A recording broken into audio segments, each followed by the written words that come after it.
혹시 지옥의 소리를 들어보신 적 있나요? 결혼 7년 차.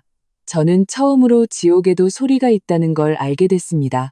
그것은 제 딸 하윤이의 심장이 찢어지는 듯한 울음소리였고, 굶주린 맹견의 피비린내 나는 거친 숨소리였으며, 제가 7년간 사랑했던 남자가 다른 여자에게 건네는 달콤한 속삭임이었습니다. 나비 씨, 겁먹지 마요. 그냥 개 몇 마리일 뿐이니까 저 아이 버릇 좀 고쳐놔야 앞으로 우리 지호한테 함부로 못 덤비지. 제 이름은 박서연, 천무그룹 회장이 도준의 아내입니다. 오늘은 그가 8년간 잊지 못하던 첫사랑, 유나비가 6살짜리 남자아이를 데리고 돌아온 첫날이었습니다. 그 아이의 이름은 이지호. 유나비는 도준 씨의 아들이라고 했습니다. 저는 이 마른 하늘의 날벼락 같은 소식에 정신을 차릴 틈도 없이 상상조차 해본 적 없는 잔인한 방식으로 재앙이 제 5살 배기 딸 하윤이에게 닥쳐왔습니다. 사건의 발단은 아주 사소했습니다. 하윤이가 키우던 작은 푸들, 뭉치가 낯선 아이, 이지호를 보고 두어 번 짖었을 뿐입니다. 이지호는 그 자리에서 목이 터져라 울기 시작했고, 유나비는 아들을 와락 끌어안고 눈물이 그렁그렁한 채로 이도준을 바라봤습니다. 마치 세상에서 가장 큰 억울함을 당한 사람처럼요. 도준 씨, 우리가 돌아온 게 잘못이었나 봐요. 우리 지호는 어릴 때부터 개를 무서워했는데 서연 씨의 개가 우릴 싫어하는 것 같아요. 싫어하는 것 같다는 그 가벼운 한마디가 이도준의 모든 분노에 불을 지폈습니다. 그는 저에게 단 한마디도 묻지 않고 경호원들에게 명령했습니다. 저 빌어먹을 짐승 당장 2층에서 던져버려 죽여버리라고. 안 돼요. 저는 비명을 지르며 달려갔지만 건장한 경호원 2명에게 붙잡혀 꼼짝할 수 없었습니다. 저는 그들이 2층으로 뛰어 올라가는 것을 속수무책으로 지켜봐야 했습니다. 잠시 후 3년간 하윤이 곁을 지켜주던 작고 하얀 뭉치가 넝마 조각처럼 2층 테라스에서 내동댕이 쳐졌습니다. 정원의 단단한 석판 위로 떨어진 뭉치는 둔탁한 소리와 함께 두어 번 경련하더니 이내 움직이지 않았습니다. 작은 몸 아래로 피가 서서히 번져나와 새하얀 털을 붉게 물들였습니다. 머릿속이 하얘지고 온몸의 피가 순식간에 굳어버리는 것 같았습니다.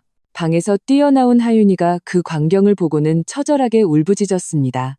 뭉치야, 엄마, 뭉치가 왜 저래? 하지만 이도준은 참혹하게 죽은 뭉치를 거들떠보지도 않았습니다. 그의 모든 신경은 유나비 모자에게 쏠려 있었죠. 그는 가짜 울음을 터뜨리는 남자아이를 품에 안고 부드럽게 달랬습니다. 지호야, 울지 마. 아빠가 있잖니. 이제 아무도 널 못 괴롭힐 거야. 그러고는 제 딸에게 얼음장같이 차가운 시선을 던졌습니다. 그 눈빛에 담긴 혐오는 독을 바른 칼날이 되어 제 심장을 후벼 팠습니다. 뭘 잘했다고 울어. 짐승 한 마리 죽은 것 가지고. 이하윤, 잘 들어. 오늘부터 지호는 내 오빠야. 한 번만 더 지호를 불편하게 하면 널 가둬버릴 줄 알아. 하윤이는 겁에 질려 온몸을 떨며 제 품으로 파고들어 숨 넘어가듯 울었습니다. 저는 딸의 차가운 몸을 끌어안고 눈앞에 낯선 남자를 바라보았습니다. 온몸에 소름이 돋았습니다. 이 사람이 정말 평생 저와 딸을 손에 물 한 방울 안 묻히고 살게 해주겠다던 남편이 맞을까요? 유나비는 잊지도 않은 눈물을 닦아내며 착한 척 말했습니다. 도준 씨, 하윤이한테 너무 심하게 하지 말아요. 아직 어린애잖아요. 근데 애가 너무 소심하고 지호를 싫어하는 것 같아서 앞으로 한 집에서 어떻게 지낼지 걱정이네요. 소심한 게 아니라 가정교육을 못 받아서 그런 거요. 이도준은 그녀의 말을 자르며 섬뜩한 미소를 지었습니다. 걔를 그렇게 무서워한다니 내가 담력을 좀 키워줘야겠군. 그는 휴대폰을 꺼내 어딘가로 전화를 걸었습니다. 가장 사나운 로트와일러 5마리 보내. 사흘 굶긴 놈들로. 그래, 우리 집으로. 심장이 쿵하고 내려앉았습니다. 전에 없던 공포가 저를 타참했습니다.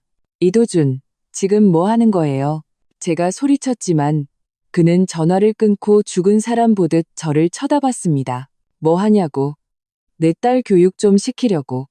그래야 제 친오빠한테 함부로 덤비지 않지. 30분 후, 송아지만 한 덩치의 털이 곤두선 날카로운 이빨 사이로 침을 뚝뚝 흘리는 로트와일러 5마리가 쇠사슬에 끌려 정원으로 들어왔습니다. 놈들의 핏발선 눈은 굶주림으로 번뜩였고 목구멍에서는 낮은 그르렁거림이 울려 퍼졌습니다.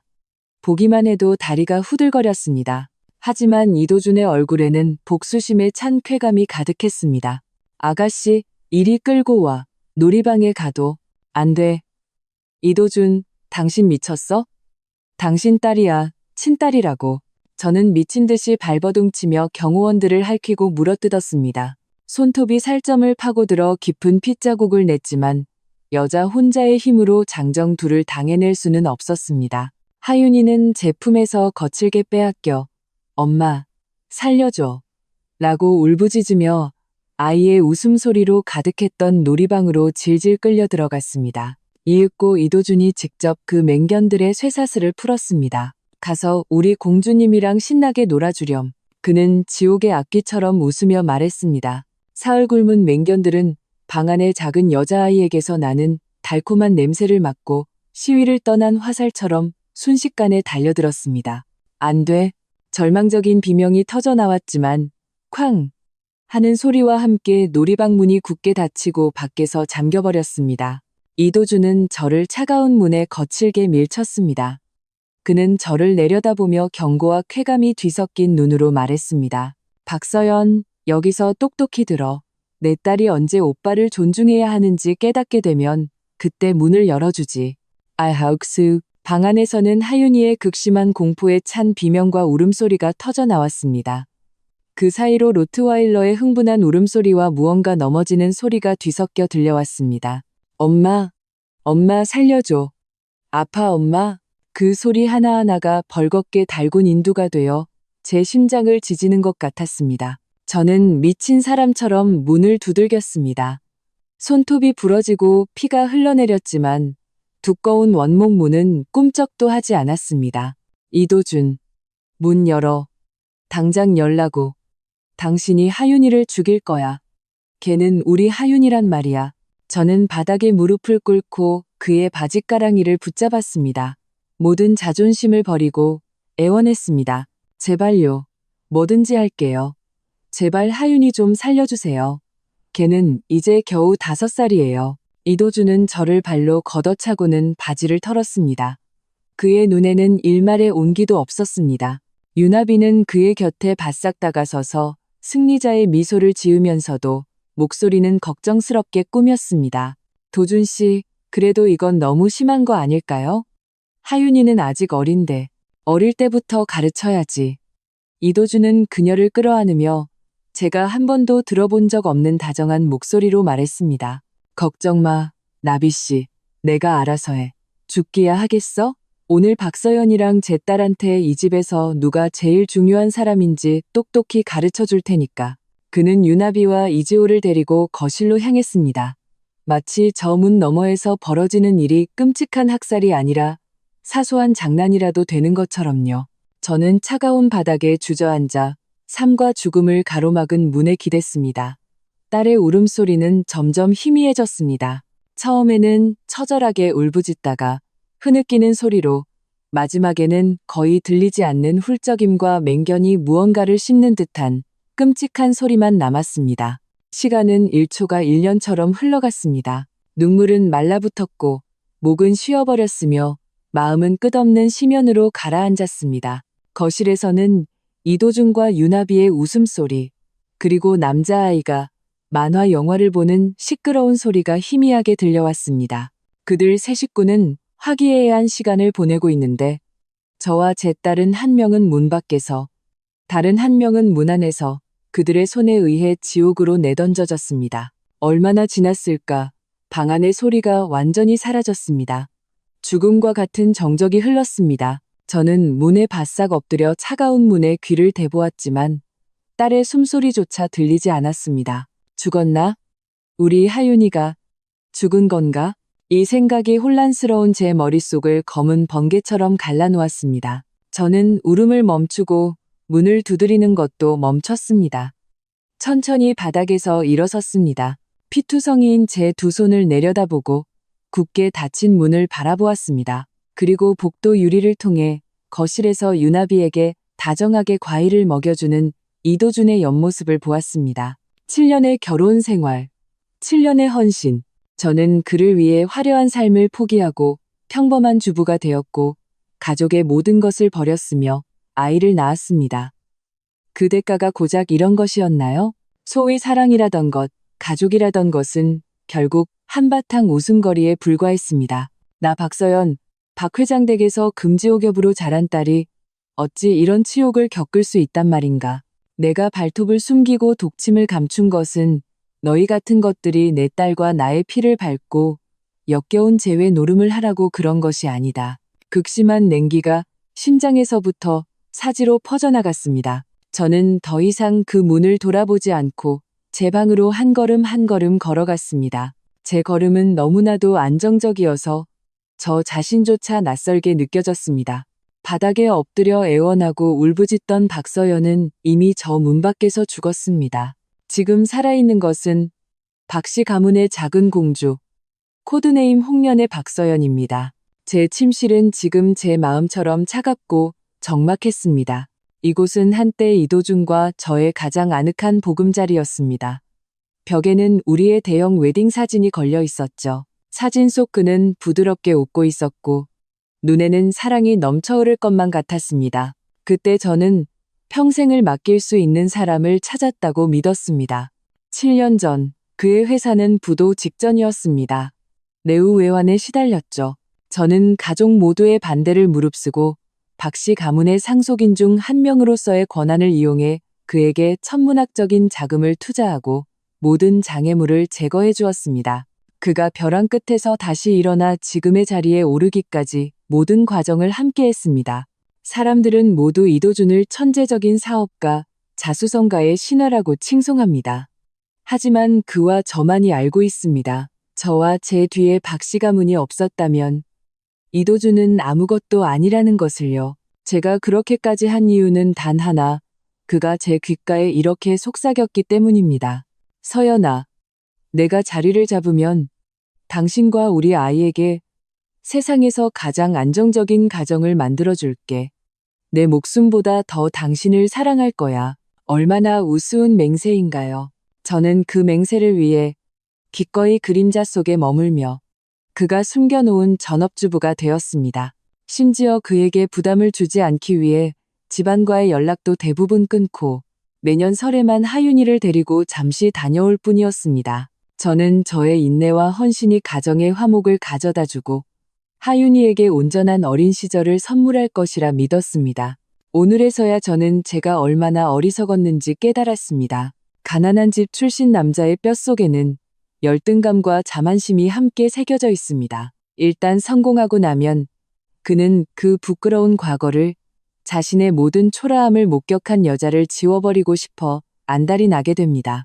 그리고 유나비의 등장은 그에게 완벽한 핑계를 제공했습니다. 내가 갈라놓은 첫사랑, 타지에서 떠돌던 친아들, 이 두 가지만으로도 그는 자신의 모든 무정함과 잔인함을 보상과 애틋함으로 포장할 수 있었습니다. 저는 옷장 가장 깊숙한 곳으로 가 숨겨진 스위치를 눌렀습니다. 옷들이 천천히 옆으로 밀리며 벽 안에 숨겨진 금고가 드러났습니다. 지문, 홍채, 비밀번호. 3단계의 인증을 거치자 금고가 딸깍 소리를 내며 열렸습니다. 안에는 보석도 현금도 없었습니다. 오직 벨벳 쿠션 위에 고요히 놓인 검은색 위성 전화기 하나뿐이었습니다.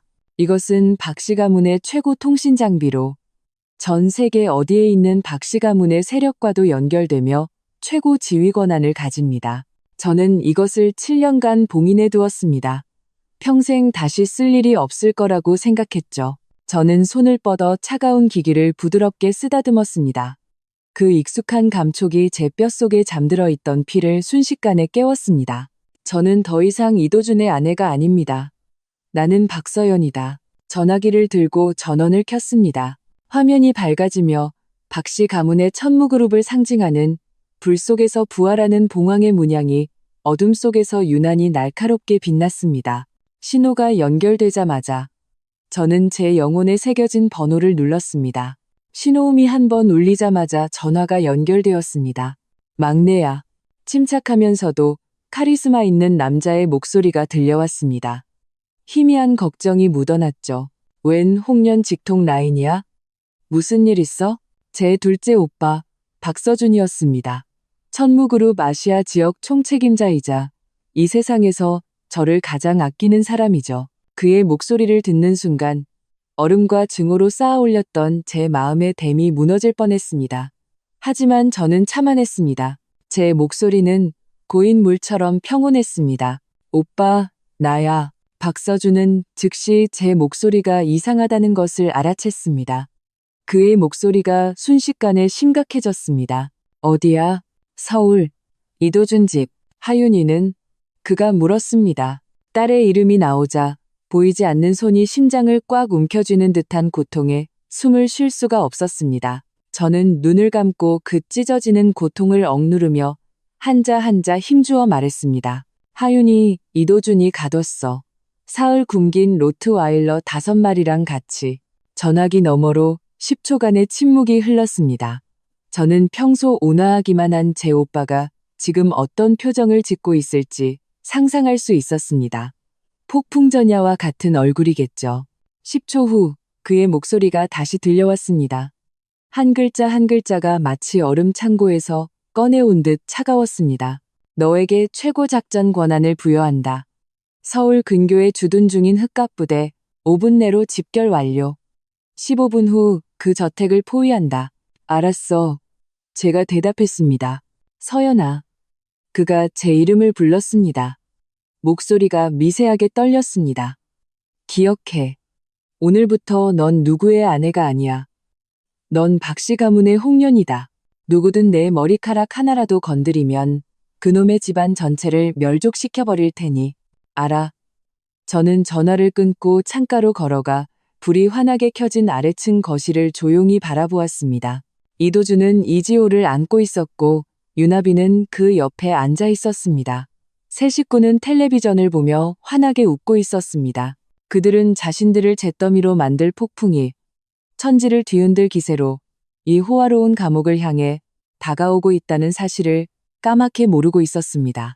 그들은 오늘 밤 이후로 서울의 판도가 바뀔 것이라는 사실을 더욱 모르고 있었습니다. 저는 더 이상 놀이방 쪽의 소리에 귀 기울이지 않았습니다. 제 딸, 우리 하윤이는 분명 살아있을 테니까요. 하윤이는 제 딸입니다. 뼛속까지 박씨 가문의 피가 흐르고 있죠. 그리고 제가 지금 해야 할 일은 기다리는 것입니다. 새벽을, 그리고 심판의 나팔이 울리기를. 이 죽음 같은 밤은 끝이 아닙니다. 나 박서연이 다시 태어나는 시작입니다. 시간은 고요히 흘러갔습니다. 저는 불도 켜지 않은 채 생명 없는 조각상처럼 어둠 속에 조용히 앉아 있었습니다. 14분 후 창밖의 밤하늘에서 아주 미세하게 억제된 바람 소리가 들려왔습니다. 그것은 자연의 바람이 아니었습니다. 무장 헬리콥터의 프로펠러가 공기를 가르는 독특한 소리였습니다. 이어서 제 위성 전화기가 진동했고 화면에 오빠 박서준이 보낸 메시지가 떴습니다. 도착, 단 한 글자였습니다. 저는 자리에서 일어나 문으로 다가가 귀를 댔습니다. 거실에 이도준도 무언가 소리를 들었는지 경호원에게 짜증 섞인 목소리로 말했습니다. 무슨 소리야? 한밤중에 나가서 확인해봐. 하지만 그의 말이 채 끝나기도 전에 놀이방 쪽에서 둔탁한 굉음이 터져 나왔습니다. 쾅! 그것은 문이 부서지는 소리가 아니었습니다. 제 딸의 생명을 가두고 있던 그 문과 함께 벽 전체가 강력한 외부의 힘에 의해 폭파, 해체되는 소리였습니다. 저택의 경보 시스템이 즉시 작동하며 날카로운 경고음을 울렸습니다. 거실의 웃음소리는 순식간에 멈추고 유나비의 비명과 이도준의 분노에 찬 고함이 터져 나왔습니다. 무슨 일이야? 누구야?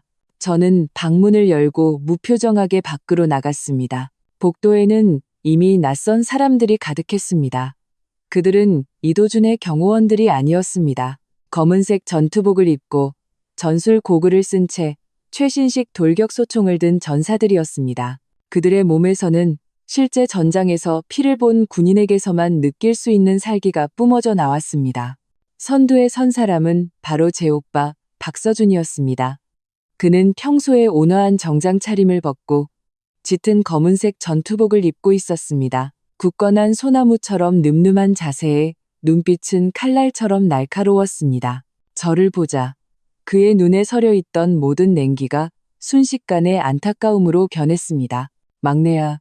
그는 제게 빠르게 다가와 자신의 재킷을 벗어 얇은 잠옷 위에 걸쳐주었습니다. 목소리가 잠겨 있었습니다. 오빠가 늦었어. 저는 고개를 저으며 그의 어깨 너머로 이제는 거대한 구멍이 뚫린 놀이방을 바라보았습니다. 하윤이는 구했어? 박서준은 제 차가운 손을 잡았습니다.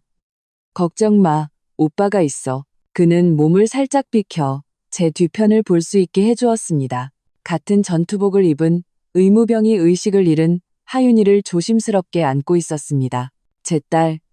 작은 몸을 웅크린 채 예쁜 공주 드레스는 갈기갈기 찢겨 피와 흙으로 더러워져 있었습니다. 작은 얼굴과 팔, 다리에는 크고 작은 상처와 이빨 자국이 가득했습니다. 그리고 아이의 품에는 이미 차갑게 굳어버린 하얀 푸들이 안겨 있었습니다. 뭉치의 몸은 형체를 알아볼 수 없을 정도로 찢겨 있었지만 죽은 후에도 주인을 지키려는 듯 작은 몸으로 하윤이를 위한 방패가 되어 주었습니다. 심장이 갈갈이 찢기는 것 같았습니다. 저는 달려가 의무병에게서 딸을 넘겨받아 품에 꼭 껴안았습니다. 아이의 작은 몸이 미세하게 떨리고 있었습니다. 의식을 잃은 와중에도 미간을 찌푸린 채 엄마, 무서워 라고 잠꼬대를 했습니다. 참았던 눈물이 마침내 터져 나왔습니다. 하윤아, 괜찮아. 엄마가 여기 있어. 엄마가 있잖아. 저는 아이의 이마에 입을 맞추며 이 세상 모든 다정함을 다해 속삭였습니다. 그때 이도준이 경호원들을 이끌고 분노에 차 달려왔습니다. 복도의 상황을 본 그는 완전히 얼어붙었습니다. 그의 경호원들은 진짜 전사들 앞에서 마치 나무 막대기를 든 아이들 같았고 감히 맞설 용기조차 내지 못했습니다. 박서연, 이도준의 시선이 제게 그리고 제 품에 안겨 의식을 잃은 딸에게 닿았습니다. 그의 얼굴은 순식간에 험악해졌지만 목소리는 여전히 오만했습니다. 내가 감히 외부인을 집에 끌어들여? 미쳤어? 저는 그를 무시하고 박서준에게 말했습니다. 오빠, 우리 가자. 그래. 박서준은 고개를 끄덕이고는 뒤따르는 흑갑부대에게 명령했습니다. 현장 정리하고 철수한다. 거기서 이도준이 허세를 부리며 소리쳤습니다. 아무도 못 가. 박서연, 똑똑히 말해. 이놈들 누구야? 너 밖에서 바람이라도 피운 거냐? 박서준의 발걸음이 멈췄습니다. 그는 천천히 몸을 돌렸습니다. 그 깊은 눈이 처음으로 이도준을 정면으로 향했습니다. 그 눈에는 분노도 경멸도 없었습니다. 오직 벌레를 보는 듯한 무심함 뿐이었습니다. 내가 이도준인가? 그의 목소리는 높지 않았지만 거스를 수 없는 위압감이 실려 있어 이도준의 기세를 순식간에 꺾어버렸습니다. 내가 이도준인데 당신들 대체 누구야? 박서준은 대답하는 대신 옆에 선 부관에게 고갯짓을 했습니다. 저 짐승들 처리해. 알겠습니다. 통솔관님. 부관은 허리에서 권총을 뽑아 놀이방 안에서 피냄새에 흥분해 으르렁거리는 로트와일러들을 조준했습니다.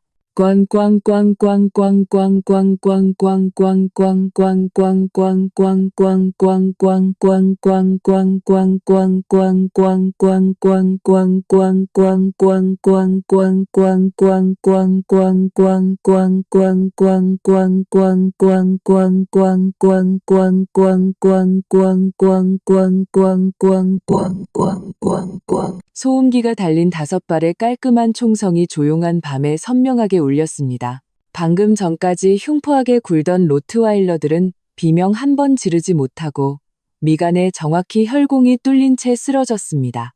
이도준의 동공이 급격히 수축했습니다. 그는 바보가 아니었습니다. 이런 사격술, 이런 기세는 보통 사람이 가질 수 있는 것이 아니었습니다. 그는 의심스러운 눈초리로 박서준과 저를 번갈아 쳐다보며 제 얼굴에서 무언가 읽어내려 애썼지만 저는 그에게 차가운 뒷모습만 보여줄 뿐이었습니다. 박서준은 개들을 처리한 후 폭파된 벽 앞으로 걸어갔습니다. 부관에게서 군용 단검을 받아든 그는 부서진 벽에 한 획 한 획 글자를 새겼습니다. 그 힘이 어찌나 강한지 벽에 파편이 후두둑 떨어졌습니다. 글자를 다 새긴 그는 단검을 벽에 깊숙이 박아 넣고는 제게 말했습니다. 막내야 가자. 저는 딸을 안고 흑갑부대의 호위를 받으며 한 번도 뒤돌아보지 않고 밖으로 걸어 나갔습니다. 처음부터 끝까지 저는 이도준을 다시 쳐다보지 않았습니다. 다음 날 아침, 숙취에 시달리던 이도준은 엉망이 된 저택에서 깨어났습니다. 지끈거리는 머리를 부여잡고 어젯밤의 혼란스러운 장면을 떠올리니 그저 황당한 꿈처럼 느껴졌습니다. 벽시계를 보니 벌써 오전 9시였습니다. 박서연, 그 계집애가 감히 외박을 해. 그는 투덜거리며 2층으로 올라가 놀이방 앞으로 갔습니다. 문이 있던 자리는 경호원들이 임시로 나무 판자로 막아놓았습니다. 이도준은 짜증스럽게 나무 판자를 발로 차며 부하에게 차갑게 명령했습니다. 아니 왜 이렇게 조용해? 아직 안 죽었어? 더 사나운 개 한 마리 구해서 던져 넣어. 그 작은 년 버릇을 단단히 고쳐주겠어. 그의 뒤에 서 있던 이 집에서 20년간 일한 늙은 집사가 갑자기 다리에 힘이 풀려 털썩 주저앉았습니다. 얼굴이 새하얗게 질려 목소리가 심하게 떨렸습니다. 도련님, 안 됩니다. 제발 그만하십시오. 이도준은 눈살을 찌푸리며 짜증스럽게 호통쳤습니다. 쓸모없는 늙은이 같으니 뭐가 무서워? 아닙니다, 도련님. 집사는 거의 울먹이며 문이 있던 구멍을 가리켰습니다. 사모님께서 어젯밤에 완전 무장하고 총을 든 검은 옷의 사내들을 200명이나 데리고 와서 벽을 통째로 부수고 아가씨를 구해 가셨습니다. 이도준은 잠시 멍해졌다가 이내 비웃었습니다.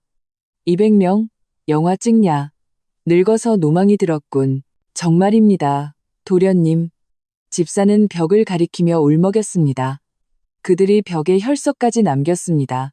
이도준은 반신반의하며 사람을 시켜 나무 판자를 떼게 했습니다. 부서진 벽과 바닥에 널브러진 로트와일러 시체 5구, 그리고 벽에 힘주어 새겨진 마치 피로 쓴 듯한 4글자를 본 순간 그의 얼굴에서 비웃음이 싹 가셨습니다. 그 4글자는 힘차고 살기등등했습니다. 혈체혈상 쇠자이, 시잔, 피에 빚은 피로 갚는다. 이도준의 얼굴이 순식간에 잿빛으로 변했습니다. 그는 바보가 아니었습니다. 어젯밤 그 무리의 전문성과 잔혹함은 절대 연극이 아니었습니다. 하지만 뼛속 깊이 박힌 오만함은 7년간 자신에게 순종적이던 박서연이 그런 배경을 가졌다는 사실을 믿을 수 없게 만들었습니다. 정부놈이야. 틀림없이 정부를 끌어들였어. 이도준의 눈에 질투와 분노의 불꽃이 타올랐습니다. 그는 이 모든 것을 저의 외도 탓으로 돌렸습니다. 잘났어 박서연. 내가 좋은 집, 좋은 차 사주며 호의호식하게 해줬더니 감히 밖에서 딴 놈을 만나? 심지어 그 놈을 데리고 와서 시위까지 해? 그는 분노에 온몸을 떨며 흉측한 얼굴로 포효했습니다. 당장 찾아. 서울을 다 뒤져서라도 그 불륜 남녀를 찾아내. 내가 산채로 죽여버리겠어. 그는 즉시 그룹의 모든 인맥을 동원했습니다. 명령이 떨어지자 도시의 모든 보안 시스템, 교통 CCTV부터 호텔 투숙 기록까지 저의 행방을 찾기 위해 미친 듯이 돌아가기 시작했습니다. 그는 서울에서 자신의 막강한 힘으로 힘없는 여자 하나 찾는 것은 식은 죽먹기라고 생각했습니다. 그러나 그가 기다린 것은 제가 잡혔다는 소식이 아니었습니다. 그를 무너뜨릴 하나하나의 끔찍한 비보였습니다. 회장님, 큰일 났습니다. 회사 주가가 개장 10분 만에 초토화됐습니다. 이미 하한가입니다. 회장님, 모든 은행 계좌가 방금 동결 처리되었습니다. 최고 등급 동결 명령이라 단 1원도 뺄 수 없습니다. 회장님, 저희 산하의 모든 사업체, 백화점, 호텔, 공장이 전부 압수수색에 들어갔습니다. 국세청, 소방청, 공정위까지 합동 단속입니다. 중대한 위법 사항이 발견되었다고 합니다. 전화가 빗발쳤습니다. 전화 한 통 한 통이 이도준의 신경을 강타하는 망치 같았습니다. 그가 자랑스러워하던 비즈니스 제국이 단 30분 만에 뿌리째 흔들리며 붕괴 직전에 놓였습니다. 이 갑작스러운 타격을 소화하기도 전에 더 끔찍한 일이 벌어졌습니다. 서울 도심 강남역 사거리. 아시아 최대 크기를 자랑하는 초대형 LED 전광판에 화려한 광고 영상이 갑자기 치직거리며 사라졌습니다. 이윽고 광장의 모든 스피커를 통해 한 목소리가 울려 퍼졌습니다. 그것은 이도준의 목소리였습니다. 차갑고 잔인한 가장 사나운 로트와일러 5마리 보내. 사흘 굶긴 놈들로 죽기야 하겠어? 오늘 박서연이랑 제 딸한테 이 집에서 누가 제일 중요한 사람인지 똑똑히 가르쳐 줄 테니까. 녹음 파일이 반복 재생되었습니다. 한 글자 한 글자가 도시의 모든 구석으로 선명하게 퍼져나갔습니다. 광장에 있던 수만 명의 시민들이 모두 걸음을 멈추고 충격에 휩싸여 거대한 화면을 올려다보았습니다. 화면이 다시 바뀌고 사진 한 장이 나타났습니다. 제 딸 하윤이가 병상에 누워 온몸이 상처투성이인 채 겨우 숨만 붙어 있는 사진이었습니다. 그 옆에는 사살된 로트와일러 5마리의 시체 사진이 함께 있었습니다. 강렬한 시각적 충격은 순식간에 모든 사람의 분노를 폭발시켰습니다. 세상에 저게 사람이 할 짓이야. 자기 친딸을 걔한테 물리게 해? 저 사람 누구야? 너무 잔인하잖아. 짐승만도 못해. 신상 털어. 반드시 대가를 치르게 해야 해. 여론은 순식간에 불타올랐습니다. 그 시각 이도준은 자신의 마이바흐에 앉아 회사로 가는 길에 꽉 막혀 있었습니다. 그는 차박 라디오에서 흘러나오는 자신의 목소리를 듣고 주위 모든 사람이 던지는 경멸과 분노의 시선을 느끼며 얼음 동굴에 빠진 듯한 기분을 느꼈습니다. 그는 알았습니다. 끝났다고. 이것은 단순한 경제적 타격이 아니었습니다. 사회적 사망 선고였습니다. 오늘부터 그 이도준은 서울 전체의 공공의 적이 될 것입니다. 그가 어찌할 바를 모르고 붕괴 직전에 이르렀을 때 거대한 LED 화면의 모든 영상과 소리가 사라졌습니다. 그 자리에는 칠흑 같은 배경과 함께 핏빛 글씨가 한 줄 나타났습니다. 이도준, 이건 시작일 뿐이다. 이어서 제 목소리가 냉정하고 또렷하게 도시의 모든 스피커를 통해 그의 귀에 그리고 모든 사람의 귀에 박혔습니다. 저는 박서연, 이도준의 아내입니다. 지금부터 그에게 정식으로 선전포고합니다. 게임은 시작됐습니다. 그 순간 이도준은 마침내 깨달았습니다. 자신이 건드린 상대가 마음대로 휘두를 수 있는 가정주부가 아니라는 것을, 자신이 감히 우러러볼 자격조차 없는 끔찍한 존재라는 것을. 그 시각 서울 외곽의 경비가 삼엄한 군사 기지안. 저는 최고급 무균 병실에 앉아 병상에 잠든 딸을 조용히 지켜보고 있었습니다. 하윤이는 최고의 의료팀에게 치료를 받아 상처는 모두 처리되었습니다. 아직 얼굴은 창백했지만 호흡은 안정되었습니다. 의사는 아이가 너무 큰 충격을 받아 회복의 시간이 필요하다고 했습니다. 오빠 박서준이 제 뒤에 서서 방금 일어난 모든 일을 간략하게 보고했습니다. 막내야, 이도준의 회사는 완전히 마비됐어. 지금은 신의 한복판에 갇혀서 전 국민의 적이 됐고. 그는 잠시 말을 멈추고 물었습니다. 이제 어떻게 할 생각이야? 저는 손을 뻗어 하윤이의 창백한 뺨을 부드럽게 쓰다듬었습니다. 눈에는 한치의 흔들림도 없었습니다. 오빠, 나는 걔가 파산하는 것만으로는 부족해. 제 목소리는 낮았지만 거스를 수 없는 결의가 담겨 있었습니다. 나는 걔가 하윤이한테 저지른 모든 짓을 1000배, 10,000배로 되돌려받게 할 거야. 모든 사람이 등을 돌리게 하고 가진 것 하나 없이 만들겠어. 끝없는 후회와 공포 속에서 지옥 바닥을 뒹굴며 처절하게 죽어가게 할 거야. 박서준은 저를 바라보았습니다. 그의 눈에 안타까움이 스쳤지만 그보다 더 큰 것은 지지와 결연함이었습니다. 알았다. 박씨 가문이 너의 가장 날카로운 칼이 되어주마.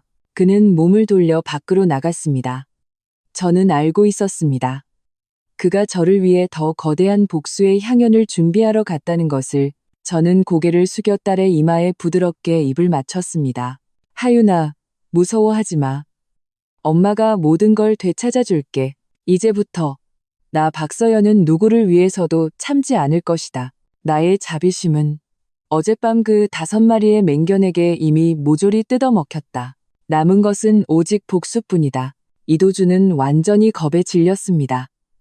그는 요새 같은 자신의 저택에 숨어 미친 듯이 전화를 돌리며 상황을 수습하려 했습니다. 하지만 그는 곧 절망적인 사실을 깨달았습니다. 한때 그에게 아첨하던 모든 사업 파트너들이 이제는 전염병을 피하듯 그를 피했습니다. 그가 거는 전화는 받지 않거나 각종 핑계를 대며 서둘러 끊겼습니다. 서울의 하늘이 바뀌었습니다. 모두가 알고 있었습니다. 이도준이 하늘 같은 존재를 건드렸다는 것을. 이때 그와 엮이는 것은 자살행위였습니다. 쓰레기들 전부 다 쓸모없는 놈들이야. 이도준은 격분하여 휴대폰을 바닥에 내동댕이 쳤습니다. 유나비는 옆에서 벌벌 떨며 아들을 안고 울먹였습니다. 도준 씨, 어떡해요? 박서연 그 여자가 한 짓이 틀림없어요. 어떻게 그런 힘이 있을 수 있죠? 힘? 나한테 빌부터 사는 여자가 무슨 힘이 있겠어. 이도준의 오만함은 여전히 현실을 부정하게 만들었습니다. 그는 이를 갈며 말했습니다. 틀림없이 대단한 놈 하나 물었겠지. 그 천한 것. 내가 진작 알아봤어야 했는데. 그는 붉어진 눈으로 방 안을 서성거렸습니다. 마치 덫에 갇힌 야수처럼요. 안 돼. 이렇게 앉아서 당할 수만은 없어. 그는 한 사람을 떠올렸습니다. 김영철 서울시장. 그의 회사가 매년 서울시에 납부하는 세금은 천문학적인 액수였습니다. 이도준은 여러 연회에서 김 시장과 술잔을 기울이며 친분을 쌓았습니다. 나비 씨, 걱정 마. 이도준은 마지막 지푸라기라도 잡은 심정으로 거친 숨을 몰아쉬며 말했습니다. 내가 당장 김 시장님께 연락할 거야. 시장님이 나서주시면 그 정부놈이 아무리 대단해도 감히 정부와 맞서지는 못할 거라고. 그는 즉시 다른 휴대폰으로 김 시장의 개인 번호를 찾아 전화를 걸었습니다. 신호음이 한참 울린 뒤에야 전화가 연결되었습니다. 김 시장의 목소리는 피곤하고 짜증이 섞여 있었습니다. 여보세요. 이 회장님, 이 늦은 시간에 무슨 일이십니까? 시장님, 살려주십시오. 이도준의 목소리는 울먹임에 가까웠습니다. 누가 저를 죽이려고 합니다. 회사가 망하기 직전입니다. 시장님께서 꼭 좀 도와주셔야 합니다. 김 시장은 잠시 침묵하더니 물었습니다. 이 회장님, 솔직하게 말씀해 주십시오. 대체 누굴 건드린 겁니까? 제 아내 박서연입니다. 그 여자가 밖에서 남자를 만난 것 같습니다. 그놈 세력이 엄청납니다. 박서연. 김 시장은 그 이름을 되뇌더니 목소리가 갑자기 심각해졌습니다. 어느 박 씨입니까? 제가 그걸 어떻게 압니까? 그냥 평범한 여자. 혹시 본가가 서울 아닙니까? 김 시장이 그의 말을 끊었습니다. 목소리가 떨리기 시작했습니다. 이도준은 잠시 멍해졌다가 고개를 끄덕였습니다. 네, 서울 사람입니다만 왜 그러십니까?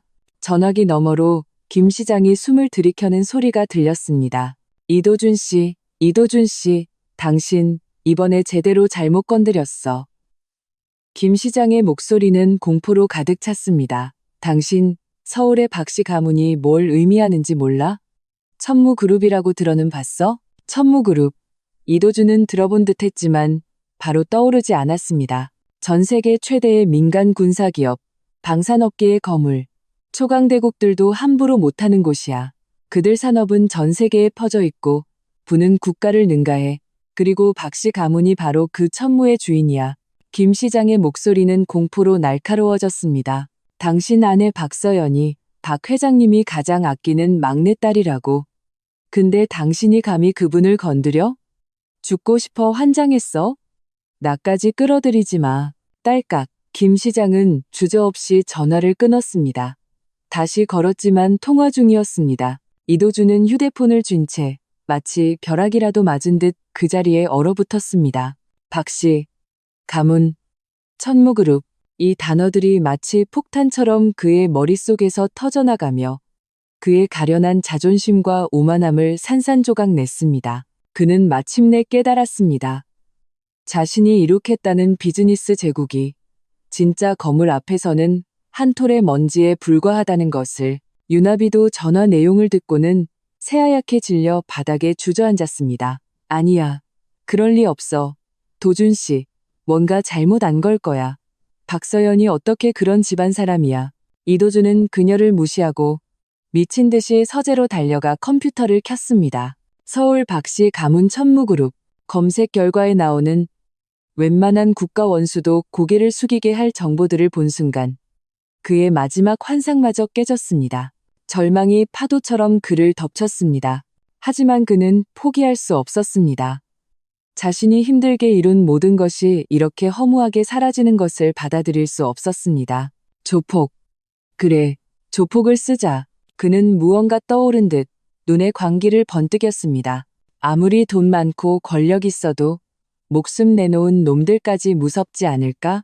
그는 서울 암흑가의 제왕, 흥룡이라 불리는 남자를 떠올렸습니다.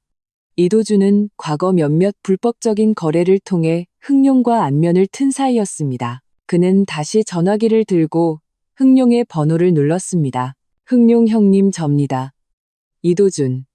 사람 둘만 처리해 주십시오. 남녀 한 쌍입니다. 가격은 부르는 대로 드리겠습니다. 전화기 너머의 흥룡은 잠시 침묵하더니 낮은 목소리로 물었습니다.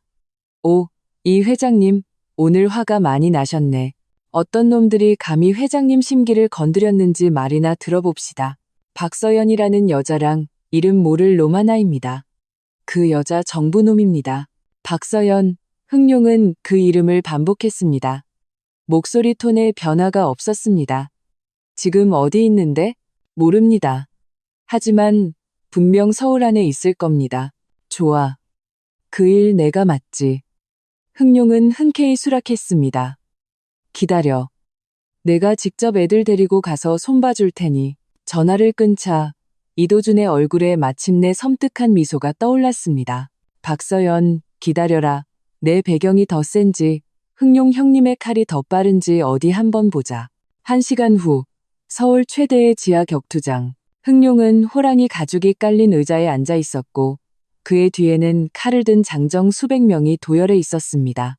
격투장 안은 살벌한 기운으로 가득했습니다. 격투장의 문이 밖에서 천천히 열렸습니다. 들어온 사람은 이도준이 아니었습니다. 제 오빠, 박서준이었습니다. 그는 여전히 그 단정한 검은색 전투복 차림이었고 뒤에는 같은 복장의 경호원 2명만 따를 뿐이었습니다.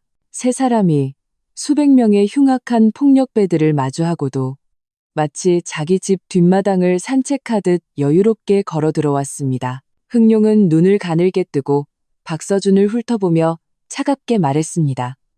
내 놈이 박서연의 정부라는 놈이냐. 박서준은 말없이 그를 쳐다볼 뿐이었습니다. 그의 뒤에 있던 경호원 한 명이 앞으로 나서 품에서 무언가를 꺼내 흥룡의 발치에 던졌습니다. 그것은 순흑색의 금속패였습니다. 위에는 불타는 봉황이 새겨져 있었습니다. 그 패를 본 순간 흥룡의 얼굴에서 오만함과 흉포함이 순식간에 사라졌습니다. 그 자리를 대신한 것은 뼛속까지 스며드는 공포와 경외심이었습니다. 그는 마치 꼬리를 밟힌 고양이처럼 의자에서 벌떡 튀어올랐습니다. 그리고 모든 사람이 경악하는 가운데 쿵 소리와 함께 무릎을 꿇고 박서준을 향해 머리를 깊이 조아렸습니다. 그는 감히 박서준의 얼굴을 쳐다보지도 못한 채 이마를 차가운 바닥에 대고 떨리는 목소리로 말했습니다. 소인 흥룡, 천무의 통솔관께서 행차하신 줄도 모르고 죽을 죄를 지었습니다. 죽을 죄를 지었습니다. 박서준은 그를 내려다보며 한치의 온도도 없는 목소리로 말했습니다. 이도준이 나를 죽이라고 시켰나? 예. 소인이 눈이 멀어 죽을 죄를 지었습니다. 흥룡은 혼비백산했습니다. 그가 어찌 이도준이 죽이라는 사람이 천무그룹의 통솔관급 인물일 줄 상상이나 했겠습니까? 천무가 어떤 존재입니까?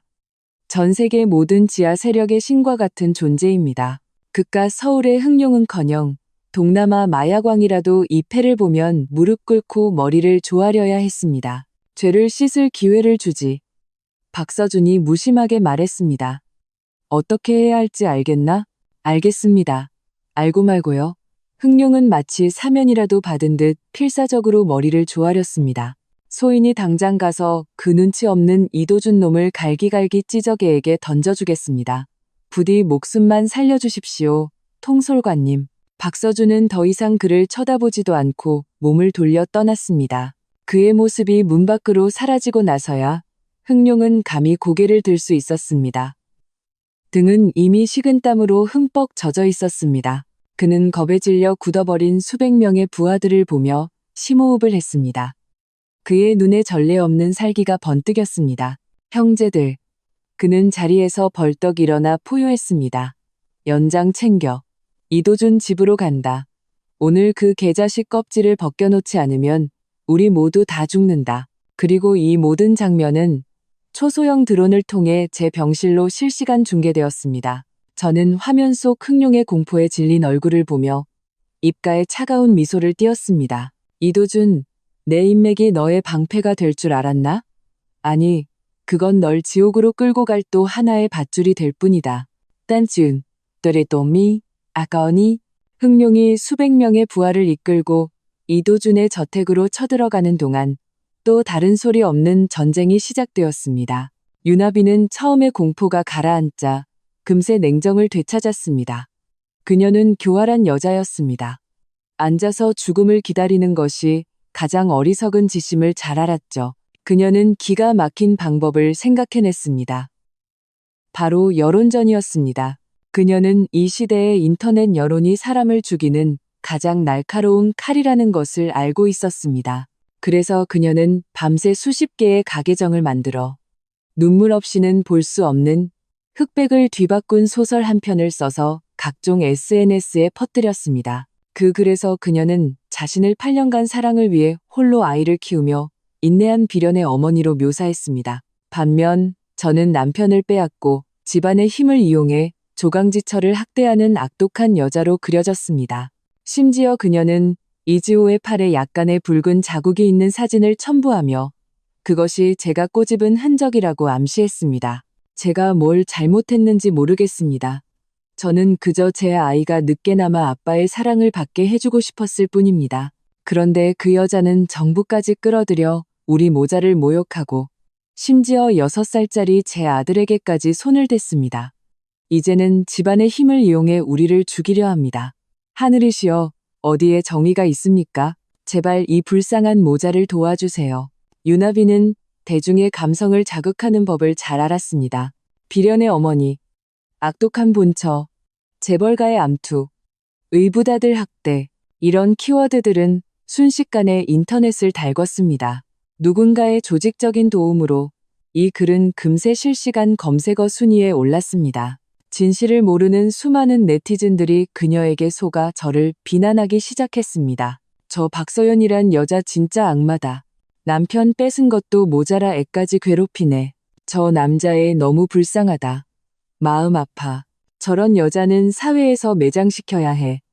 유나비 씨 힘내세요. 마가? 인터넷은 저를 향한 욕설로 뒤덮였고 심지어 제 신상을 터는 사람들까지 나타났습니다. 유나비는 빠르게 늘어나는 댓글과 공유수를 보며 만족스러운 미소를 지었습니다.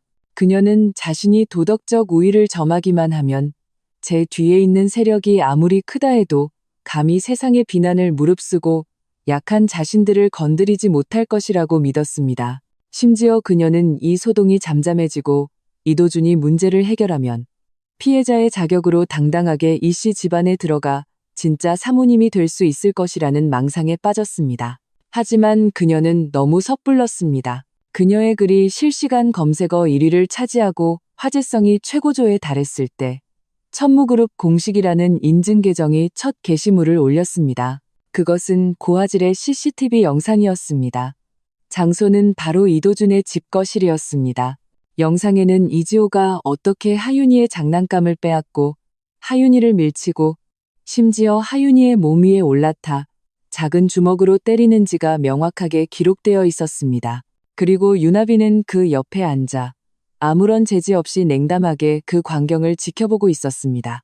영상의 후반부는 뭉치가 작은 주인을 지키기 위해 이지호를 향해 두어 번 짖는 장면, 그리고 이도준이 뭉치를 던져 죽이라고 명령하는 장면, 마지막으로 맹견 5마리를 방에 풀어놓는 전 과정이 담겨 있었습니다.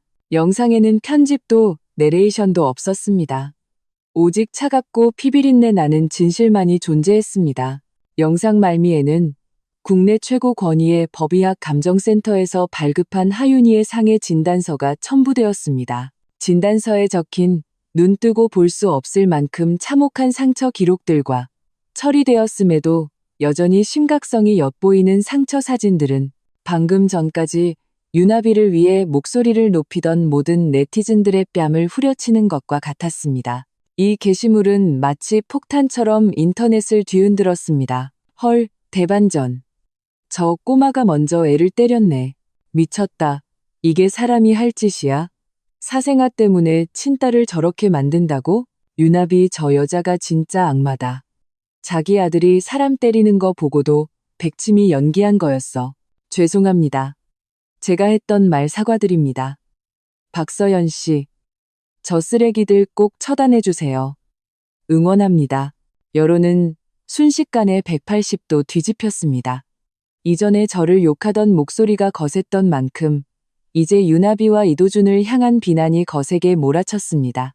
유나비가 꾸며낸 거짓말은 철 같은 증거 앞에서 산산조각 났습니다. 그녀는 동정을 얻기는커녕 전 국민의 손가락질을 받는 악녀이자 거짓말쟁이가 되었습니다. 그녀는 휴대폰에 쏟아지는 악독한 저주와 욕설을 보며 새파랗게 질려 온몸을 떨었습니다.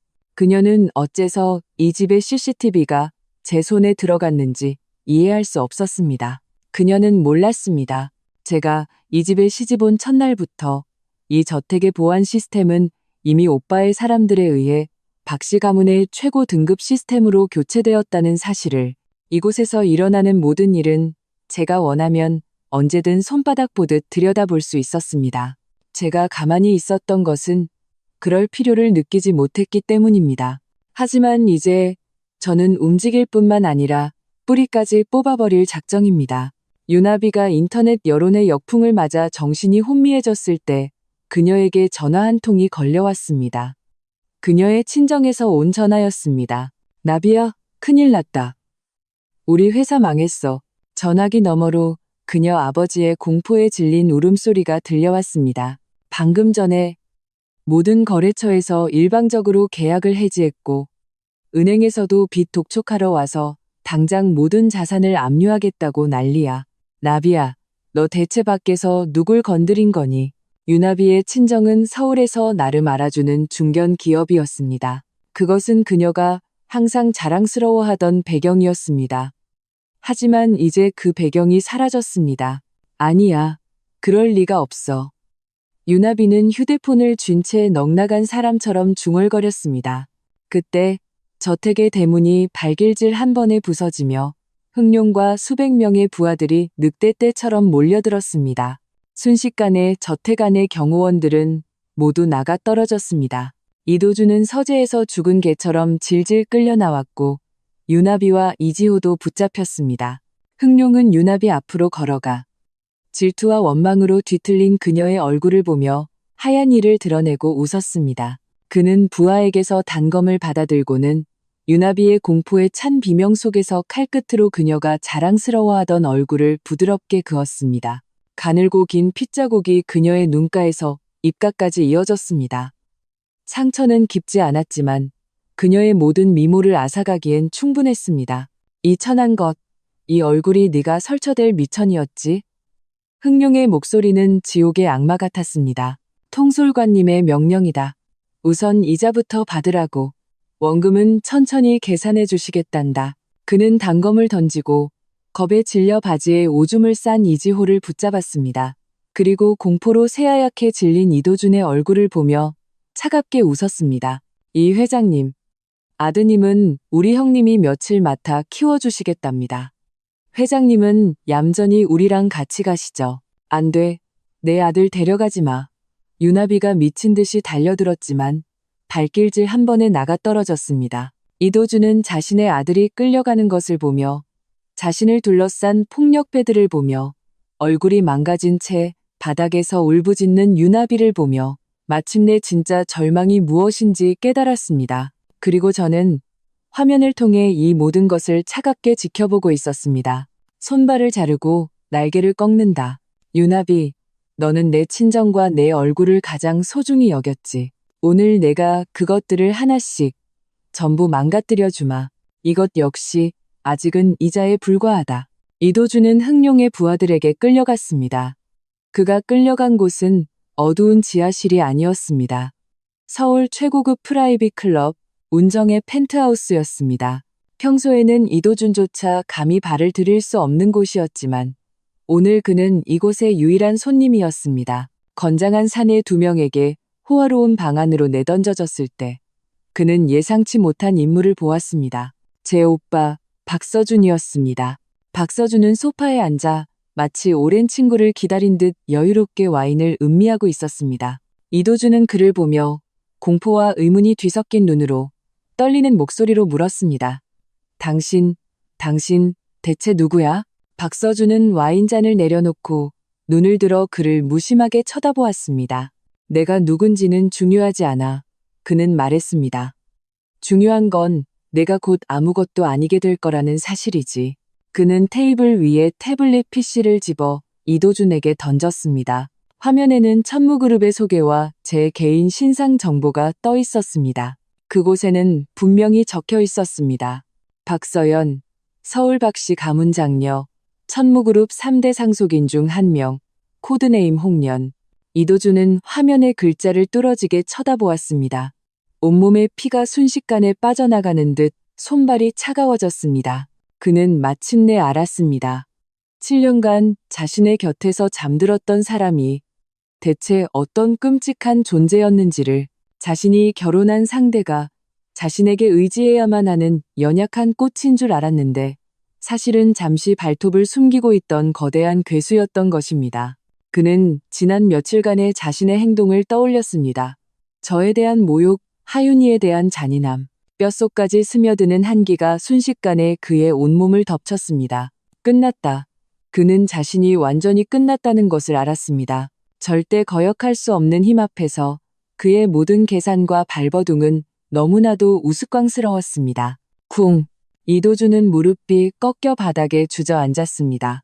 그는 눈물 콧물을 흘리며 박서준을 향해 필사적으로 머리를 조아렸습니다. 잘못했습니다. 제가 정말 잘못했습니다.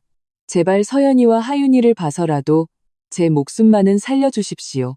제가 사람이 아니었습니다. 짐승이었습니다. 다시는 안 그러겠습니다. 그는 감정에 호소하며 저와 하윤이를 이용해 마지막 연민을 구걸하려 했습니다. 박서준은 그의 추한 모습을 보며 눈에 극도의 혐오감을 드러냈습니다. 이제 와서 잘못을 안다고?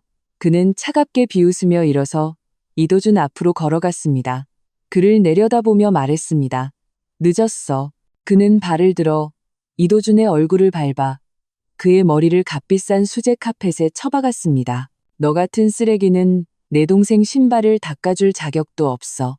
네가 무릎 꿇고 빈다고 우리가 널 용서할 것 같아? 내가 말해주지. 이도준. 박서준의 목소리는 시베리아의 한파처럼 차갑고 뼈에 사무쳤습니다. 네가 하윤이를 건드린 그 순간부터 너와 내 집안 전체는 이미 사형 선고를 받은 거야. 그는 발을 떼고 하얀 손수건을 꺼내 더러운 것이라도 묻은 듯 구두를 꼼꼼히 닦았습니다. 그러고는 손수건을 이도준의 얼굴에 던졌습니다. 내 동생이 그러더군. 게임은 이제 막 시작됐다고. 오늘부터 내 집안에 대한 사냥을 정식으로 시작한다. 네가 자랑스러워하던 모든 것이 어떻게 하나씩 벗겨지고 으스러져 재가 되는지 똑똑히 지켜보게 될 거야. 세상의 모든 고통과 절망을 맛보게 해준 다음 마지막 길을 보내주지. 박서준은 말을 마치고 더 이상 그를 쳐다보지도 않고 몸을 돌려 떠났습니다. 방문이 쾅 닫히고 이도준은 바닥에 엎드린 채 온몸을 사시나무 떨듯 떨었습니다. 얼굴에는 눈물인지 카펫에 쏟아진 술인지 모를 액체가 뒤범벅이 되어 있었습니다. 그는 알고 있었습니다. 그것은 협박이 아니었습니다. 신이 내린 최종 심판이었습니다.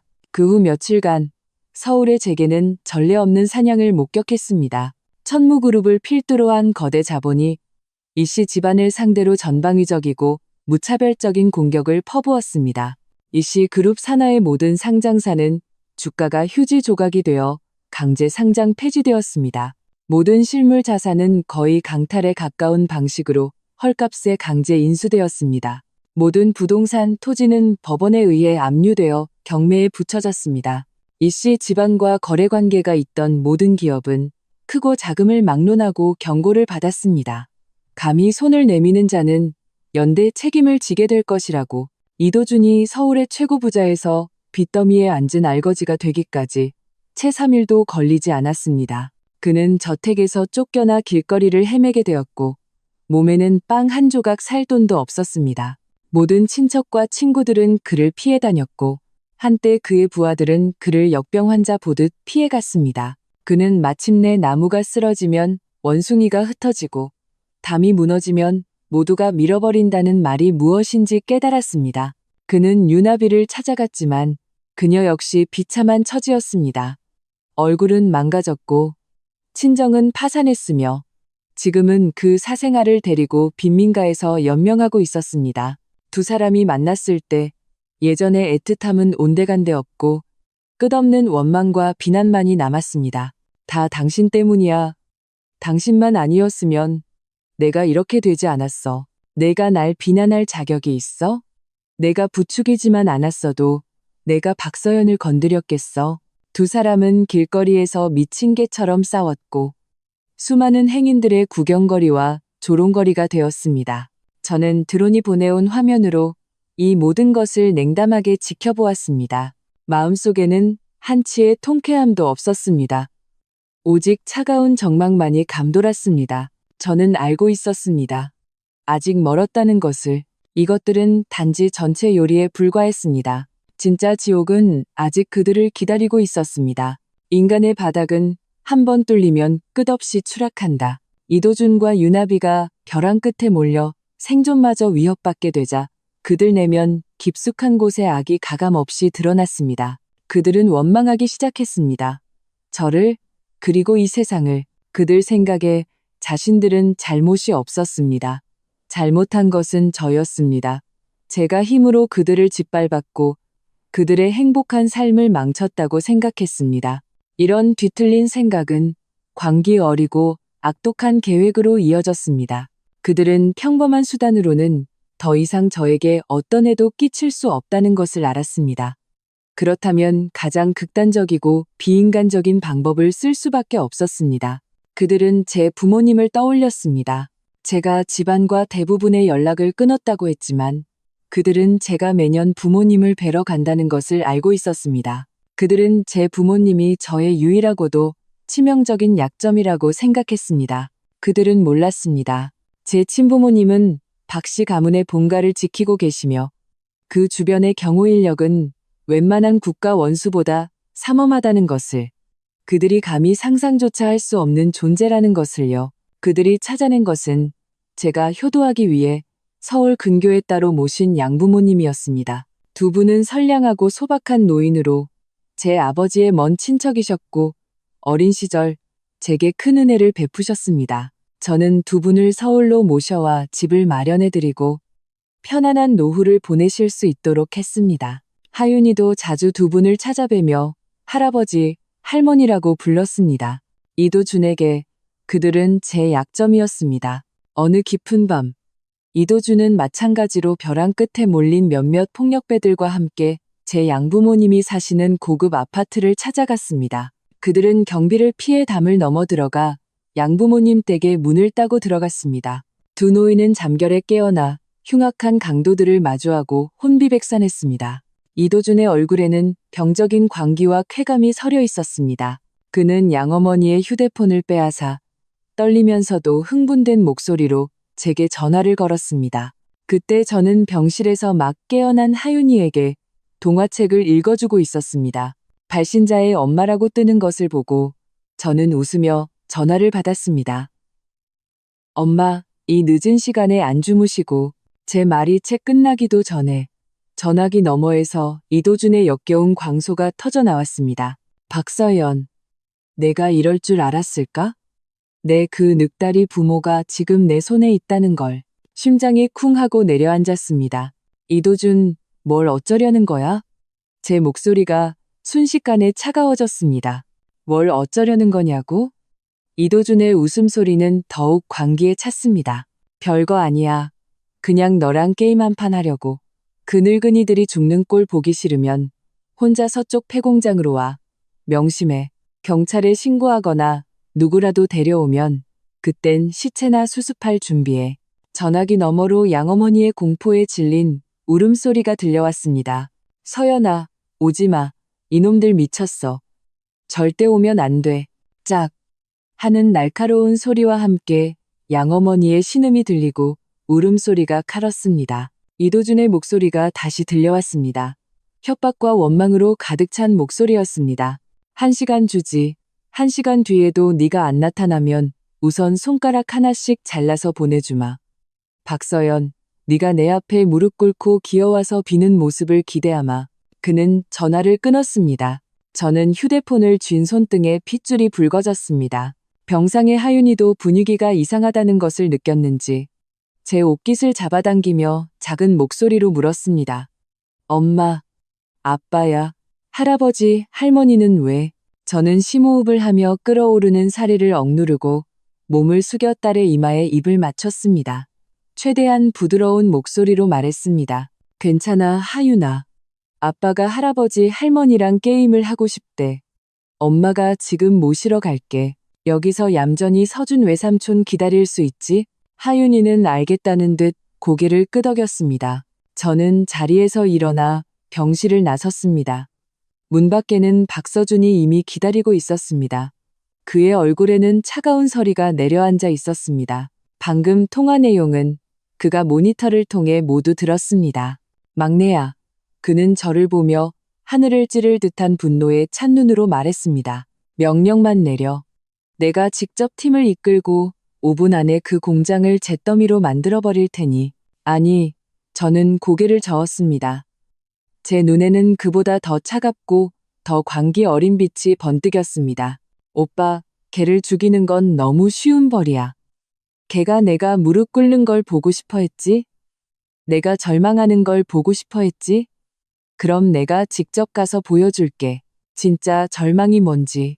저는 고개를 들어 창밖의 밤하늘을 보며 한자 한자 힘주어 말했습니다.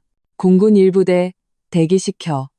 서쪽 지역 모든 공역과 지상 통로를 봉쇄해 파리 한 마리도 빠져나가지 못하게. 나는 이도준과 그놈의 패거리들이 신이 어떻게 강림하는지 직접 보게 할 거야. 서울 서쪽 교회, 폐공장. 이곳은 인적이 끊기고 녹슨 거대한 파이프와 반응로들이 달빛 아래 마치 침묵하는 강철 괴수처럼 부식과 위험의 기운을 내뿜고 있었습니다. 이도준과 윤아비, 그리고 몇몇 폭력배들은 거대한 창고 안에 숨어 있었습니다. 제 양부모님은 의자에 묶여 입에 재갈이 물린 채 공포에 질려 있었습니다. 이도준은 손에 단검을 쥔 채 초조하면서도 흥분된 표정으로 서성거렸습니다. 형님, 그 여자 정말 혼자 올까요? 배경이 그렇게 대단하다는데 군대라도 끌고 와서 우리를 날려버리는 거 아닙니까? 한 폭력배가 불안하게 물었습니다. 아니야. 이도준은 이를 악물고 확신에 찬 목소리로 말했습니다. 아무리 대단해도 부모 목숨이 우리 손에 있어. 감히 도박은 못해. 반드시 올 거야. 인거달, 범의수, 인달수. 그가 말을 마치기도 전에 창고 밖에서 자동차 엔진 소리가 점점 가까워졌습니다. 날카로운 헤드라이트 불빛이 창고의 낡은 창문을 뚫고 들어왔습니다. 왔어. 정말 왔어. 윤아비가 흥분해서 소리쳤습니다. 이도준의 얼굴에 환희가 떠올랐습니다. 그는 양어머니를 붙잡고 목에 단검을 들이대며 밖을 향해 소리쳤습니다. 박서연, 온 거 안다. 차는 밖에 세우고 혼자 걸어 들어와. 안 그러면 당장 이 여자 죽여버리겠어. 창고 밖에 헤드라이트가 꺼지고 엔진 소리가 멈췄습니다. 잠시 후 창고의 거대한 철문이 끼익 소리를 내며 밖에서 천천히 열렸습니다. 저 혼자 얇은 검은 옷을 입고 달빛을 등진 채 걸어 들어왔습니다. 제 얼굴에는 그들이 예상했던 공포나 당황스러움 대신 차가운 평온함만이 감돌았습니다. 제가 정말 혼자 온 것을 보자 이도준의 담력이 순식간에 커졌습니다. 그는 칼등으로 양어머니의 뺨을 툭툭 치며 비웃었습니다. 박서연, 드디어 왔군. 내 부모 목숨은 신경도 안 쓰는 줄 알았잖아.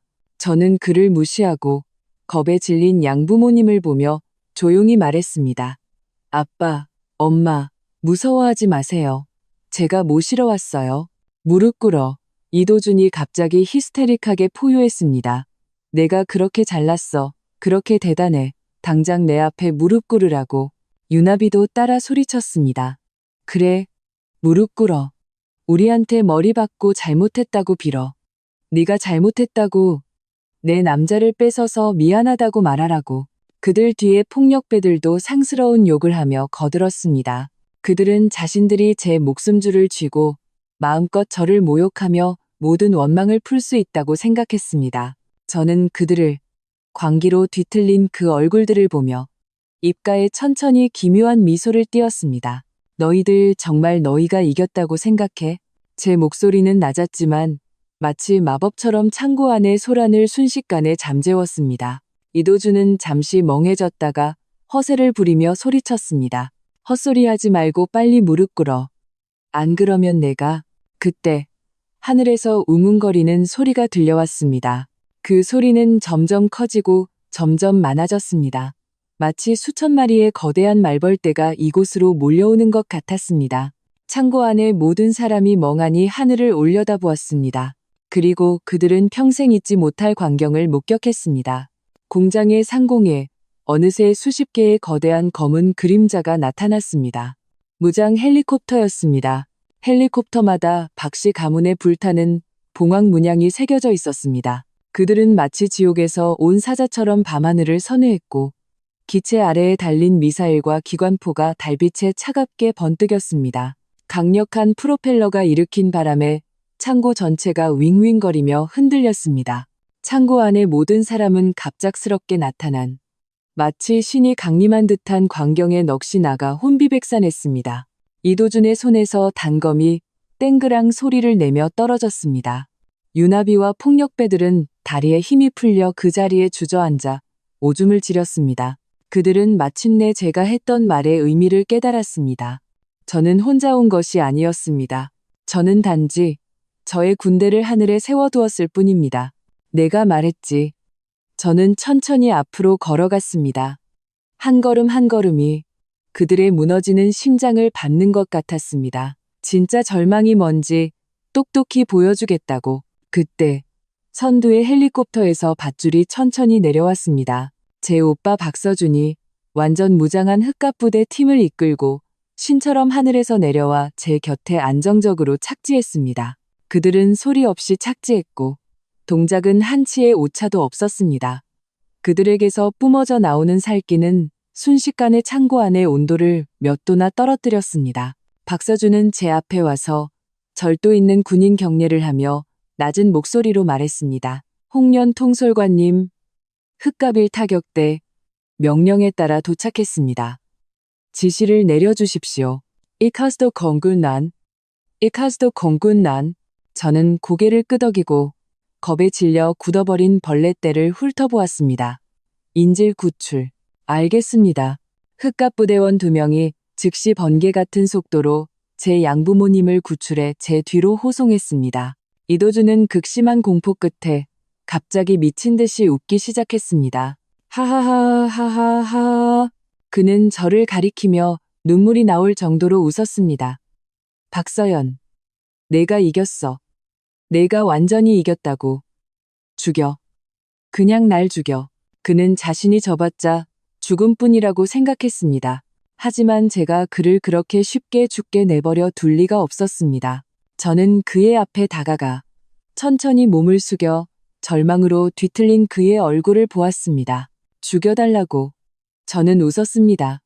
너무나도 찬란하게. 안 죽일 건데. 난 그냥 내 무릎을 걷어차서 네가 평생 개처럼 무릎 꿇고 살게 해줄 거야. 말이 끝나기 무섭게. 저는 군화를 신은 발로 그의 무릎을 힘껏 걷어찼습니다. 우드득. 아예사이, 아예사이, 아예사이, 아예사이. 끔찍한 뼈 부러지는 소리가 울려 퍼졌습니다. 아! 이도준은 돼지 멱다는 소리를 내며 부자연스럽게 꺾인 다리를 부여잡고 바닥을 뒹굴었습니다. 저는 일어서서 그를 내려다보았습니다. 눈에는 한치의 동정심도 없었습니다. 내가 무릎 꿇으라고. 이도준, 네가 감당할 수 있겠어? 극심한 고통에 이도준의 얼굴이 극도로 일그러졌습니다. 그는 물 밖으로 나온 물고기처럼 바닥에서 헛되이 발버둥쳤습니다. 땀과 눈물이 뒤섞여 그의 모습을 처참하게 만들었습니다. 창고 안에는 그의 짐승 같은 울음소리만 가득했습니다. 유나비는 이미 겁에 질려 잿빛이 된 채 바닥에 주저앉아 빌 생각조차 못하고 마귀를 보는 듯한 눈으로 저를 쳐다볼 뿐이었습니다. 그녀가 자랑스러워하던 미모와 교활함은 절대적인 폭력과 권력 앞에서 종잇장처럼 무력했습니다. 저는 더 이상 이도준을 쳐다보지 않았습니다. 마치 발로 밟아 으스러뜨린 쓰레기처럼 제 시선은 구석에 웅크리고 떨고 있는 여자 유나비에게 향했습니다. 저놈과 저 여자 둘 다 끌고 가. 저는 오빠 박서준에게 차갑게 명령했습니다. 알았다. 박서준은 손짓을 했고 흑갑부대원 4명이 즉시 다가가 고통에 거의 기절한 이도준과 실금한 유나비를 닭처럼 들어올렸습니다. 다른 폭력배들은 감히 저항할 생각도 못하고 그 자리에서 땅에 머리를 박으며 용서를 빌었습니다. 오빠, 저 파리들은 오빠가 처리해. 제가 무심하게 말했습니다. 걱정 마. 박서준의 입가에 차가운 미소가 걸렸습니다. 어떤 사람은 다음 생에도 다다음 생에도 건드리면 안 된다는 걸 똑똑히 가르쳐주지. 그는 옆에 부관에게 눈짓을 했습니다. 그 폭력배들의 운명은 이미 정해졌습니다. 저는 혼비백산한 양부모님을 부축하고 경호원들의 호위 아래 이 역겨운 창고를 빠져나왔습니다. 하늘의 헬리콥터들은 여전히 선회하며 그 거대한 굉음으로 이 심판의 서곡을 연주하는 듯했습니다. 기지로 돌아와 저는 먼저 양부모님을 안정시키고 최고의 심리치료를 받게 했습니다. 두 분의 늙은 얼굴에 여전히 남아있는 공포를 보며 제 마음속의 사례는 더욱 들끓었습니다. 이도준과 유나비는 기지의 신문실에 각각 수감되었습니다. 그곳은 평범한 신문실이 아니었습니다. 박씨 가문이 가장 악질적인 스파이나 테러리스트를 다루기 위해 사용하는 곳이었습니다. 그 안의 병 모든 곳에는 절망이 스며들어 있었습니다. 저는 서둘러 그들을 만나러 가지 않았습니다. 육체적인 고문보다 정신적인 파괴가 훨씬 더 철저하다는 것을 알았기 때문입니다. 저는 오빠에게 말했습니다. 오빠, 나 부탁 하나만 들어줘. 말해. 이도준이랑 이지호라는 남자아이 둘의 유전자 검사 보고서가 필요해. 가장 권위 있고 절대 조작 불가능한 걸로. 제 목소리는 평온했지만 박서준은 즉시 제 의도를 알아챘습니다. 너 혹시 의심이 아니야? 저는 그의 말을 끊었습니다. 제 눈에 조롱의 빛이 스쳤습니다. 확신이야. 이도준처럼 뼛속까지 이기적인 남자는 그 아이가 자기 핏줄이라는 확신이 없으면 절대 저렇게까지 하지 않아. 그리고 유나비, 돈 때문에 그를 버렸던 여자가 8년 만에 아들을 데리고 돌아온 게 정말 부성애를 찾아주기 위해서였을까? 이 논리는 너무나도 명확해. 유나비는 분명 이도준의 핏줄에 대한 집착을 이용했을 거야.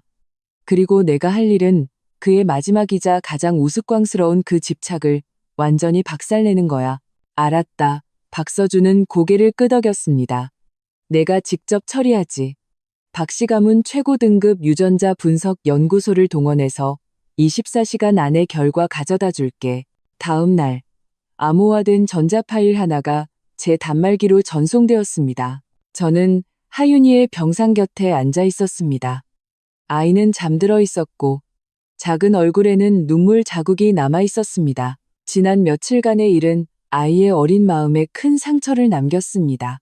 저는 아이의 머리카락을 부드럽게 쓰다듬으며 이도준에 대한 증오심을 다시 한번 다졌습니다. 파일을 열었습니다. 감정 결과는 제 예상과 정확히 일치했습니다. DNA 염기서열 비교 분석 결과 이도준은 이지호의 친부일 가능성이 배제됨. 친자 관계 확률 0%. 보고서 말미에는 추가 조사 내용이 첨부되어 있었습니다. 박씨 가문의 정보력은 놀라울 정도로 효율적이었습니다. 그들은 이지호의 친부를 밝혀냈을 뿐만 아니라 유나비의 지난 8년간의 모든 행적을 샅샅이 파헤쳤습니다.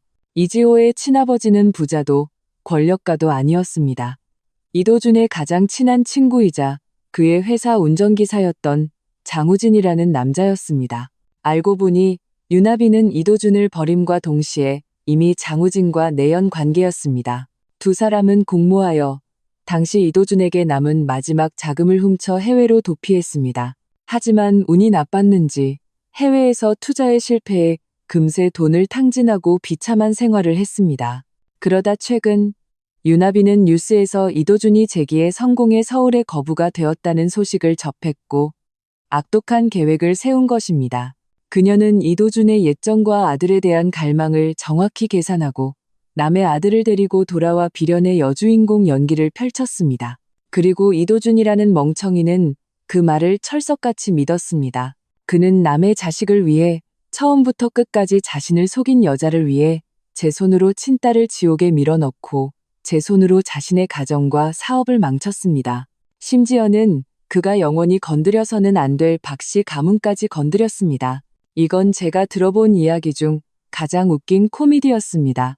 저는 이 보고서를 출력해 손에 들고 천천히 일어나 이도준이 갇힌 신문실로 향했습니다.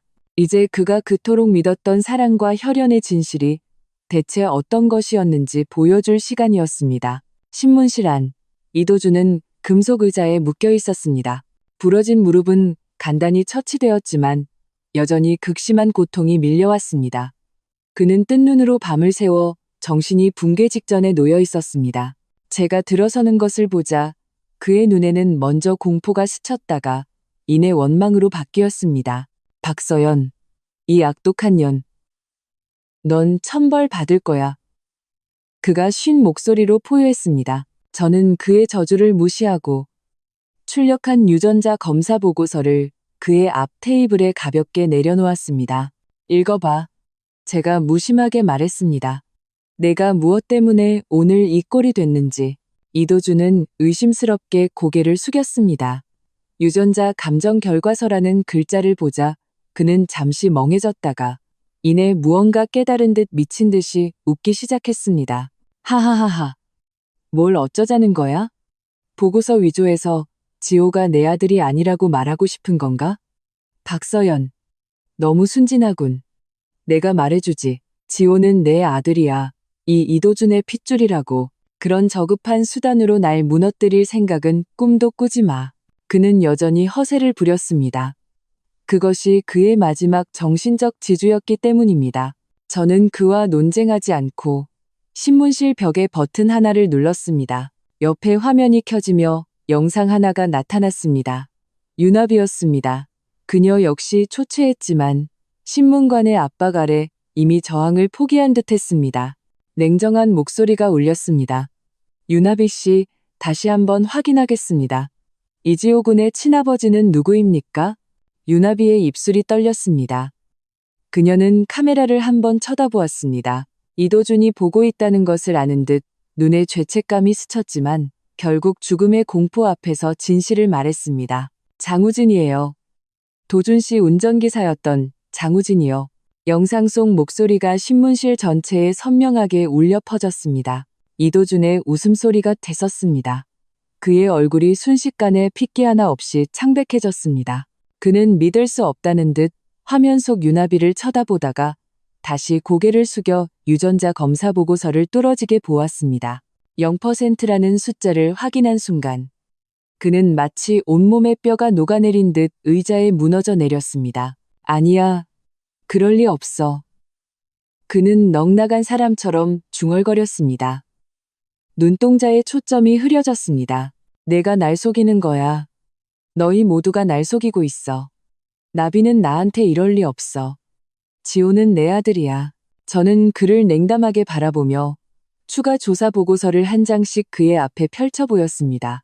유나비와 장우진의 다정한 사진, 함께 돈을 훔쳐 달아난 증거, 지난 8년간 해외에서 비참하게 살았던 기록들, 사진 한 장 글자 하나하나가 날카로운 칼이 되어 이도준의 마지막 환상을 갈기갈기 찢어 놓았습니다. 그는 마침내 무너졌습니다. 누군가에게 맞아서도 겁에 질려서도 아니었습니다. 이 잔인한 진실 앞에서 완전히 무너져 내렸습니다. 에이만다. 사람의 것이라고 할 수 없는 처절한 비명이 그의 목에서 터져나왔습니다. 그는 미친 듯이 발버둥 치며 구속을 풀려 했고 증거들을 찢어버리려 했지만 모두 헛수고였습니다. 그는 미친 야수처럼 의자 위에서 몸을 비틀고 머리로 책상을 들이받아 피를 흘렸습니다. 사기꾼들 전부 다 사기꾼이야. 유나비, 이 천하의 개 같은 년, 내가 널 죽여버릴 거야. 죽여버릴 거라고. 그는 아이처럼 울었습니다. 눈물, 콧물, 피가 얼굴에 뒤범벅이 되었습니다. 그는 남의 자식을 위해, 자신을 속인 여자를 위해 친딸을 해치고 자신의 모든 것을 망쳤습니다. 그가 믿었던 사랑은 사기극이었고 그가 믿었던 부자 텐리는 코미디였으며 그가 믿었던 재회는 누군가 정교하게 설계한 함정이었습니다. 그의 인생은 처음부터 끝까지 철저한 바보짓이었습니다. 저는 그가 끝없는 후회와 자기 혐오 속에서 정신이 완전히 붕괴되어 그저 울부짖는 미치광이가 되는 모습을 조용히 지켜보았습니다. 사람을 죽이되 마음을 먼저 죽인다. 이것이 내가 원했던 복수였다. 정신이 완전히 붕괴된 이도준은 그저 유나비를 저주하는 말만 반복하는 미치광이가 되었습니다. 저는 더 이상 그를 상대하지 않았습니다. 이미 미쳐버린 사람에게는 어떤 고문도 의미가 없다는 것을 알았기 때문입니다. 그의 여생은 정신병원의 차가운 하얀 벽 안에서 후회와 광기와 함께하다가 죽음으로 끝날 것입니다. 저의 목표는 이제 유나비에게로 향했습니다. 이 여자는 모든 죄악의 근원이었습니다. 그녀의 탐욕, 이기심, 악독함이 두 가정을 파괴했습니다. 그녀를 위해 저는 특별한 연회를 준비했습니다. 저는 사람을 시켜 그녀를 신문실에서 데리고 나와 특별한 장소로 데려갔습니다. 서울에서 매년 열리는 최고급 자선 디너 파티. 이 파티는 박씨 가문의 서울지사에서 주최했으며 서울의 모든 유력 인사들이 초대되었습니다.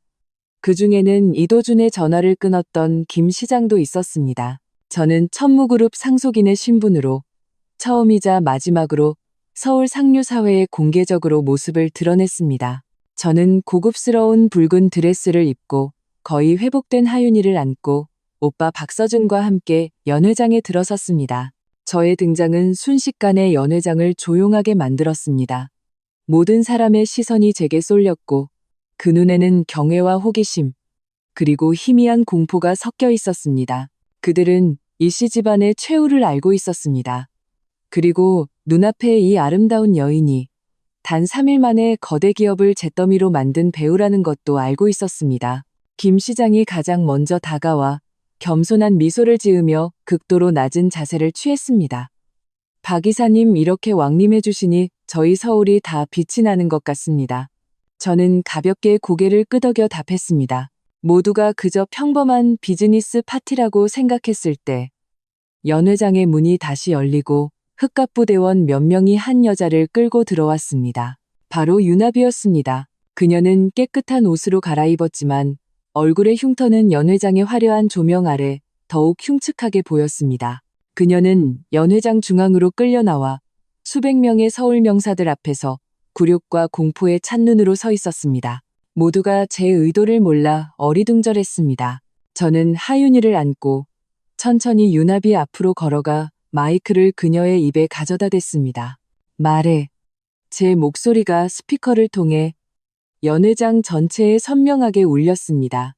내가 어떻게 이도준을 속였는지, 어떻게 내 딸을 학대하라고 부추겼는지, 이 모든 것을 어떻게 계획했는지 하나도 빠짐없이 전부 말해. 유나비는 온몸을 떨며 입술을 달싹였지만 한마디도 하지 못했습니다. 이렇게 많은 사람 앞에서 자신의 모든 죄를 인정하는 것은 그녀에게 죽음보다 더한 고통이었습니다. 저는 그녀를 재촉하지 않고 옆에 선 박서준에게 눈짓을 했습니다. 박서준이 손가락을 튕기자 연회장의 대형 스크린의 영상이 재생되기 시작했습니다. 영상 속에는 이지호가 있었습니다. 그는 한 방에 갇혀 카메라를 향해 울며 엄마를 부르고 있었습니다. 유나비는 아들의 모습을 보자마자 무너졌습니다. 안 돼. 내 아들 건드리지 마. 말할게, 다 말할게. 그녀가 비명을 질렀습니다. 그것이 그녀의 마지막 약점이었습니다. 그녀는 마이크를 빼앗아 바닥에 무릎을 꿇고 그 자리에 있는 모든 사람을 향해 치욕스러운 고백을 시작했습니다. 그녀는 8년 전 어떻게 공모하여 이도준의 돈을 훔쳤는지부터 시작해서 해외에서의 비참한 생활, 남의 자식을 데리고 돌아와 사기를 칠 계획, 이간질과 학대 교사까지 모든 것을 털어놓았습니다. 그녀의 한마디 한마디는 망치가 되어 그 자리에 있는 모든 사람의 마음에 박혔습니다. 그들은 이 여자가 직접 자신의 악독함과 파렴치함을 고백하는 것을 들으며 굴욕으로 일그러진 그녀의 얼굴을 보며 경멸과 혐오의 눈빛을 보냈습니다. 이것은 공개적인 사회적 처형이었습니다. 저는 모든 사람이 이 여자가 얼마나 더러운 존재인지 알게 하고 싶었습니다. 유나비가 울며 모든 것을 고백하고 이 끝없는 수치가 끝나리라 생각했을 때 저는 고개를 저었습니다. 아직 부족해. 저는 그녀를 보며 차갑게 말했습니다. 네가 연기는 참 잘하지. 불쌍한 척도 잘하고. 지금 기회를 줄게. 여기서 무릎 꿇고 개처럼 짖어봐. 언제 우리 딸이 즐거워하면 내 아들을 살려줄지 고민해보지. 이 말이 나오자 장내가 술렁였습니다. 모두가 믿을 수 없다는 눈으로 저를 쳐다보았습니다. 제가 이런 방식으로 사람을 모욕할 줄은 상상도 못했을 것입니다. 유나비는 벼락이라도 맞은 듯 고개를 들었습니다. 눈에는 굴욕의 눈물과 원망의 증오가 가득했습니다. 박서연, 너 너무하잖아. 너무하다고? 저는 차갑게 비웃으며 몸을 숙여 우리 둘만 들릴 정도의 목소리로 그녀의 귓가에 속삭였습니다. 내 딸이 5마리 맹견에 둘러싸여 울면서 엄마를 찾을 때 너는 너무하다는 생각을 해봤어? 내가 바닥에 무릎 꿇고 내 남편에게 문을 열어달라고 빌 때 너는 너무하다는 생각을 해봤냐고. 지금 나는 고작 개 짖는 소리 몇 번 내보라는 건데 그게 그렇게 억울해? 제 말은 칼날이 되어 유나비의 심장에 박혔습니다. 그녀는 제 품에 안긴 아직 두려움이 남아있는 맑은 눈동자를 보았고 자신의 아들의 처지를 떠올렸습니다. 그녀의 모든 자존심과 방어선이 그 순간 완전히 무너졌습니다. 그녀는 눈을 감았습니다. 두 줄기 굴욕의 눈물이 흉측한 흉터를 타고 흘러내렸습니다. 그리고 서울의 수백 명사들이 지켜보는 가운데 그녀는 바닥에 엎드려 메마르고 기괴한 첫 멍소리를 냈습니다. 더 크게 제 목소리는 얼음장 같았습니다. 멍, 멍, 멍. 굴욕적인 개 짖는 소리가 화려한 연회장에 울려 퍼졌습니다. 그 자리에 있던 모든 사람이 침묵했습니다. 그들은 이 황당하고도 잔인한 광경을 보며 마음속 깊은 곳에서부터 한기를 느꼈습니다. 그들은 마침내 깨달았습니다. 박씨 가문을 건드린 사람의 최후가 얼마나 비참한지를. 그때 침묵하던 유나비의 눈에 갑자기 광기가 번뜩였습니다. 그녀는 모두가 방심한 틈을 타 벌떡 일어나 품속에서 과도를 꺼내들고 미친 듯이 제 품에 하윤이를 향해 달려들었습니다. 죽어. 너희들 다 죽어버려. 그녀가 미친 듯이 포효했습니다. 모두가 비명을 질렀습니다. 김 시장은 겁에 질려 거의 주저앉을 뻔했습니다. 만약 박씨 가문의 공주가 자신의 관할 구역에서 다치기라도 한다면 그는 목이 100개라도 모자랄 판이었습니다.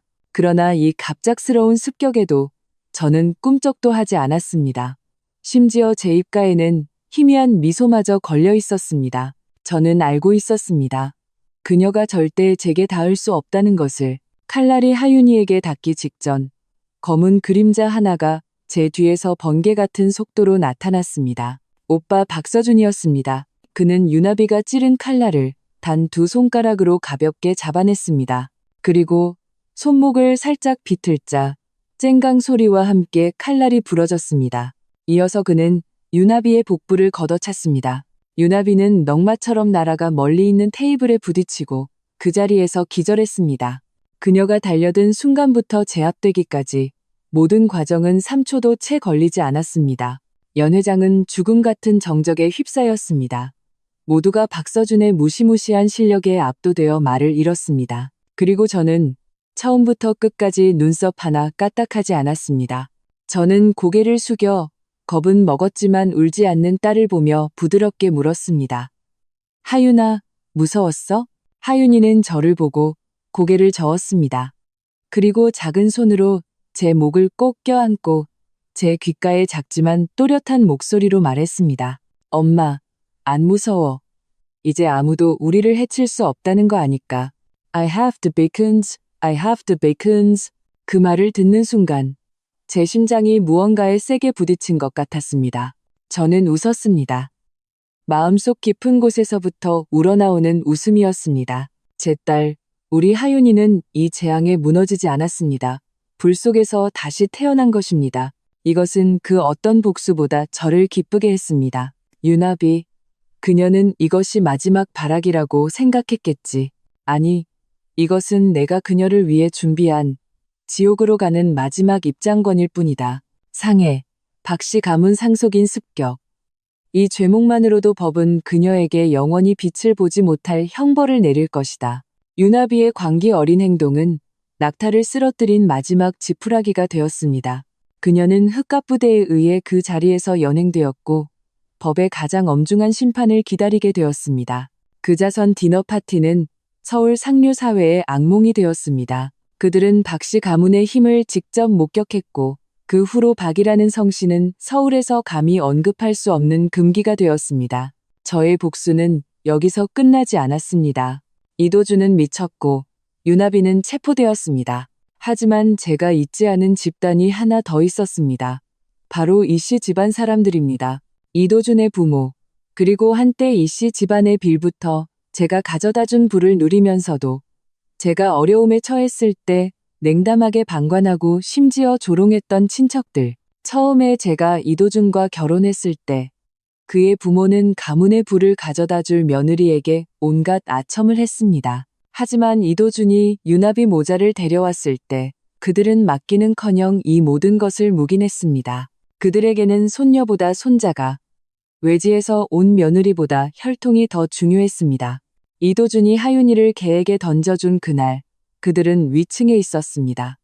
하윤이의 울음소리를 들었지만 누구 하나 내려와 보지 않았습니다. 그들의 냉담함은 이도준의 잔인함만큼이나 용서할 수 없었습니다. 유나비를 처리한 후 저는 오빠를 시켜 이씨 집안의 모든 핵심 인물들을 이미 압류된 그 저택으로 초대했습니다. 이 저택은 한때 그들의 부와 지위를 과시하는 상징이었지만 이제는 그들을 심판하는 법정이 되었습니다. 이도준의 부모와 10여 명의 친척들이 제 앞에 끌려왔을 때 그들의 얼굴에는 공포와 불안이 가득했습니다. 그들은 이도준과 유나비의 최후를 알고 있었습니다. 그들은 지금 저를 마치 지옥에서 돌아온 복수의 여신처럼 쳐다보고 있었습니다. 서연, 아니 박 이사님. 이씨 집안의 가장인 시아버지가 억지로 나서서 떨리는 목소리로 말했습니다. 저희가 잘못했습니다. 도준이 그놈은 저희가 잘못 키운 탓입니다. 저희가 보상하겠습니다. 남은 재산 전부를 드릴 테니 제발 저희 집안만은 살려주십시오.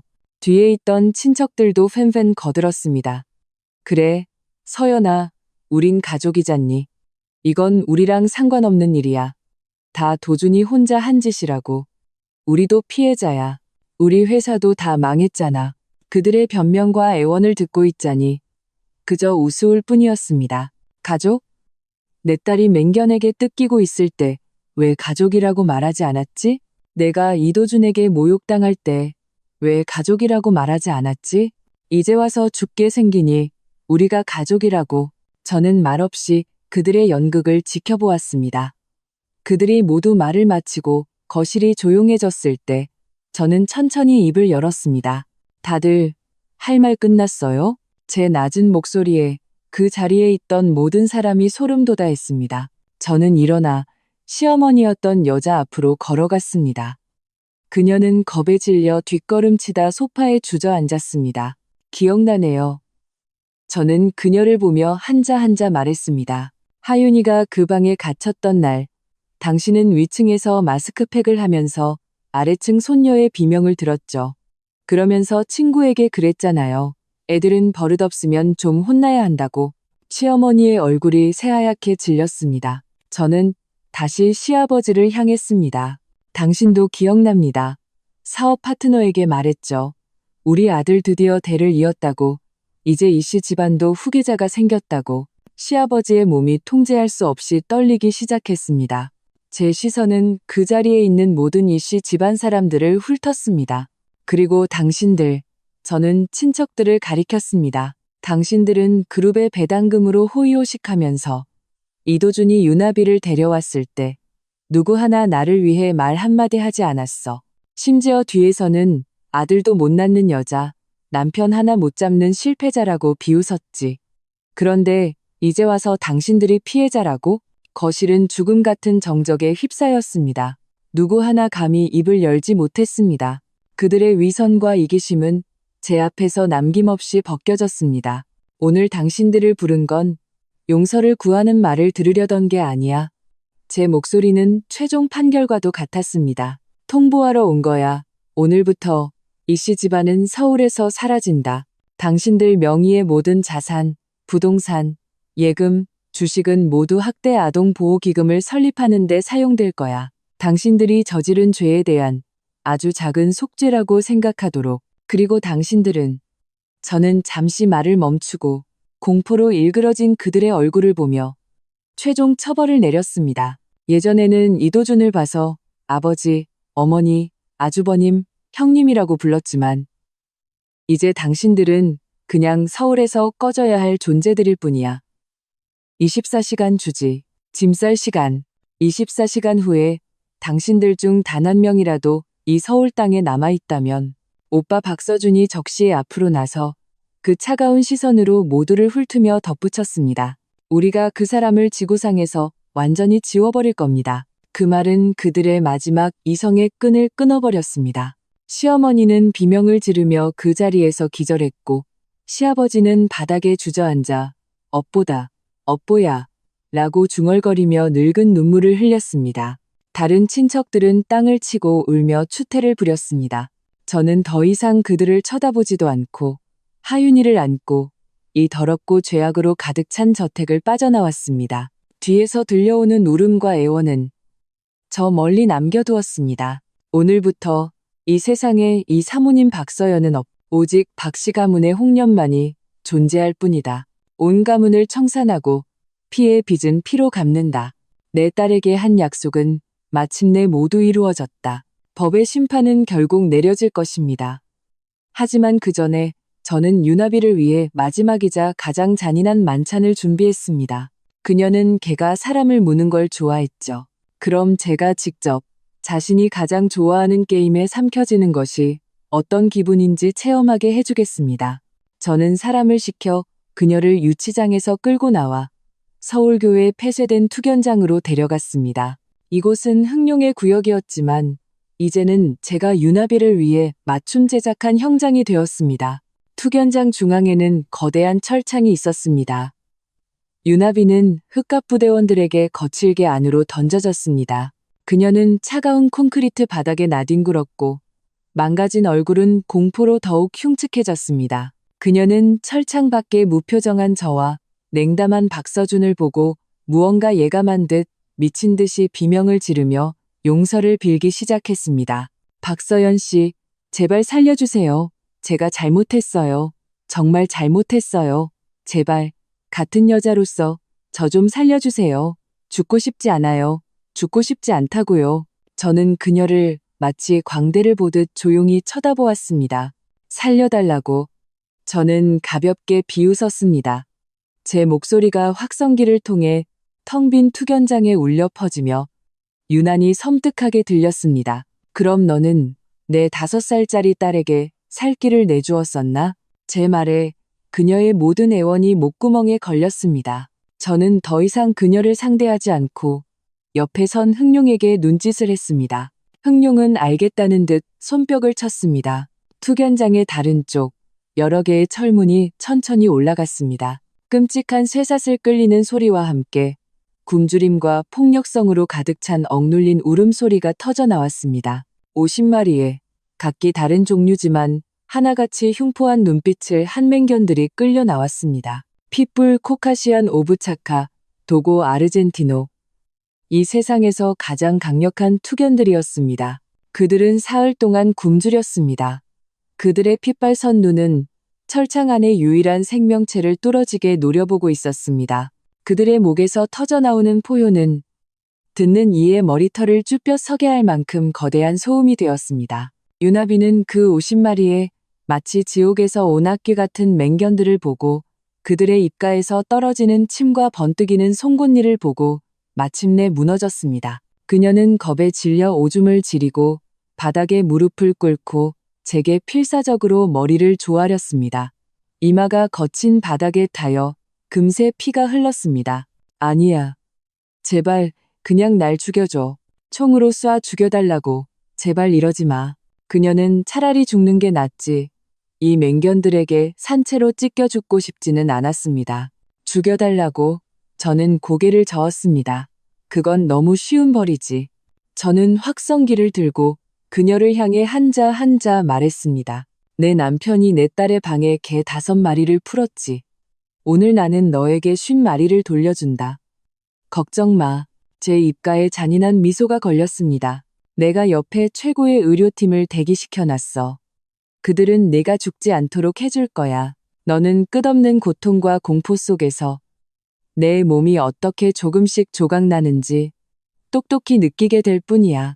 말을 마치고 저는 더 이상 기회를 주지 않고 흥룡에게 명령했습니다. 개 풀어.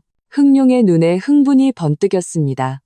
그는 힘차게 손을 휘둘렀습니다. 문을 열어라. 개를 잡고 있던 장정들이 동시에 쇠사슬을 놓았습니다. 사흘 굶은 50마리의 맹견들이 순식간에 검은 파도처럼 포효하며 중앙의 철창으로 달려들었습니다. 안 돼. 유나비는 평생 가장 처절하고 절망적인 비명을 질렀습니다. 그 비명은 곧 맹견들의 흥분한 포효와 살점이 찢기는 소리에 묻혀버렸습니다. 저는 방탄유리 뒤에 서서 눈앞에 이 피비린내 나는 광경을 냉담하게 지켜보았습니다. 저는 유나비의 옷이 순식간에 찢겨나가고 살점이 쉽게 뜯겨나가고 피가 철창 바닥 전체를 붉게 물들이는 것을 보았습니다. 그녀의 비명은 끊어질 듯 이어지며 끝없는 고통으로 가득 찼습니다. 오빠 박서준이 조용히 제 곁에 서서 손을 뻗어 제 눈을 가렸습니다. 막내야, 그만 봐. 그의 목소리에는 참아 볼 수 없다는 듯한 안타까움이 묻어났습니다. 저는 그의 손을 치우고 고개를 저었습니다. 아니, 오빠. 볼 거야. 이 장면을 똑똑히 내 머릿속에 새겨둘 거야. 악마에게 베푸는 자비는 자신에게 가하는 잔인함이라는 걸 영원히 기억하기 위해서. 안거고 후로마. 이 피의 향연은 꼬박 1시간 동안 계속되었습니다. 1시간 후 의료팀이 들어가 이미 형체를 알아볼 수 없는 피투성이 고깃덩어리를 들고 나왔을 때 모두가 구토를 했습니다. 오직 저만이 표정 변화 없이 서 있었습니다. 저는 알고 있었습니다. 이것이 그녀가 받아야 할 마땅한 대가라는 것을. 수많은 개에게 물려 심장이 찢기는 고통, 인과응보, 뿌린 대로 거두는 법이다. 육체적인 고문은 전주곡에 불과했고 정신적인 파괴도 과정일 뿐이었습니다. 최종적인 결말은 사회 정의를 대표하는 법에 의해 마침표를 찍어야 했습니다. 유나비는 의료팀의 정성 어린 보살핌 아래 겨우 목숨만 부지하게 되었습니다. 하지만 그녀는 사는 것이 죽는 것보다 더 고통스러웠습니다. 온몸에 성한 피부 한 조각 없었고 신경계는 반복된 극심한 고통과 회복 과정에서 완전히 망가져 매일 24시간 맹견에게 물어뜯기는 환각 속에서 살게 되었습니다. 때로는 비명을 지르고 때로는 실성한 듯 웃으며 완벽한 미치광이가 되었습니다. 하지만 미쳤다고 해서 법의 심판을 피할 수는 없었습니다. 저와 이도준의 이혼 소송, 그리고 제가 유나비를 상해 교사, 납치, 습격 등 여러 죄목으로 고소한 사건이 서울중앙지방법원에서 동시에 열렸습니다. 사건의 특수성과 배후에 있는 박씨 가문 때문에 이 재판은 전국적인 관심을 받았습니다. 법원은 특별히 전 인터넷 동시 생중계를 허가했습니다. 재판 당일 저는 하윤이를 안고 직접 출석했습니다.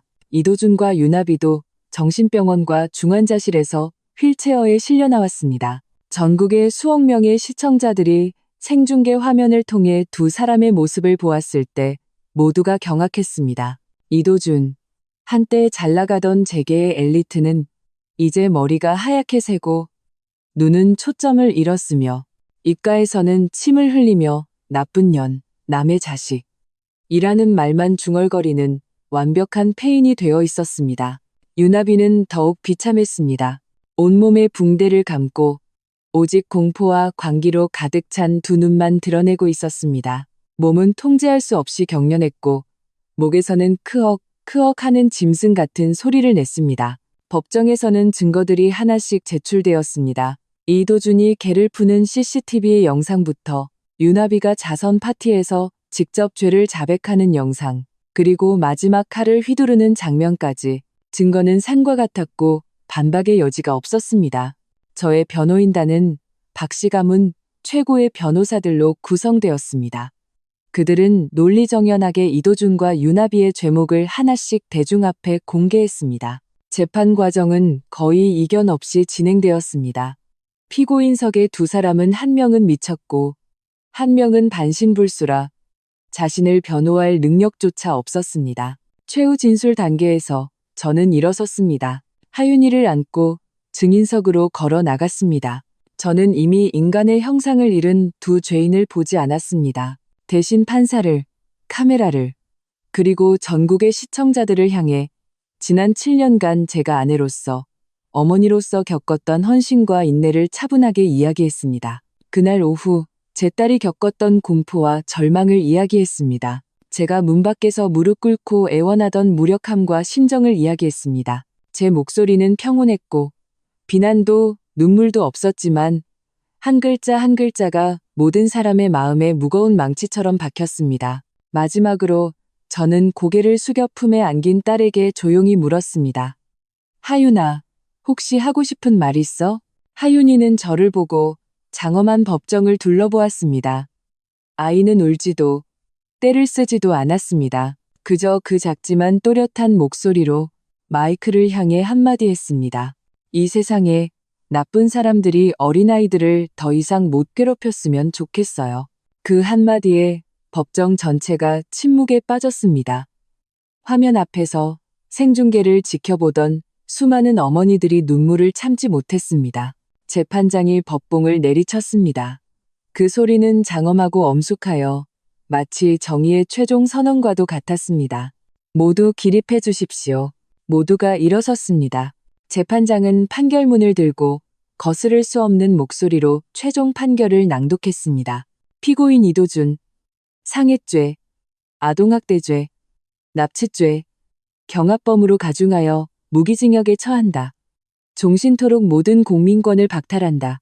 피고인 유나비, 교사죄, 명예훼손죄, 납치죄, 살인미수죄, 수법이 극히 잔인하고 사회에 미친 해악이 지대하므로 경합범으로 가중하여 사형에 처한다. 즉시 집행한다. 사형이라는 두 글자가 낭독되는 순간 휠체어에 앉아있던 유나비가 갑자기 심하게 경련하더니 눈을 뒤집고 숨을 거두었습니다. 그녀는 판결의 충격을 받아 죽은 것이 아니었습니다. 끝없는 고통과 공포 속에서 마지막 생명력마저 소진한 것입니다.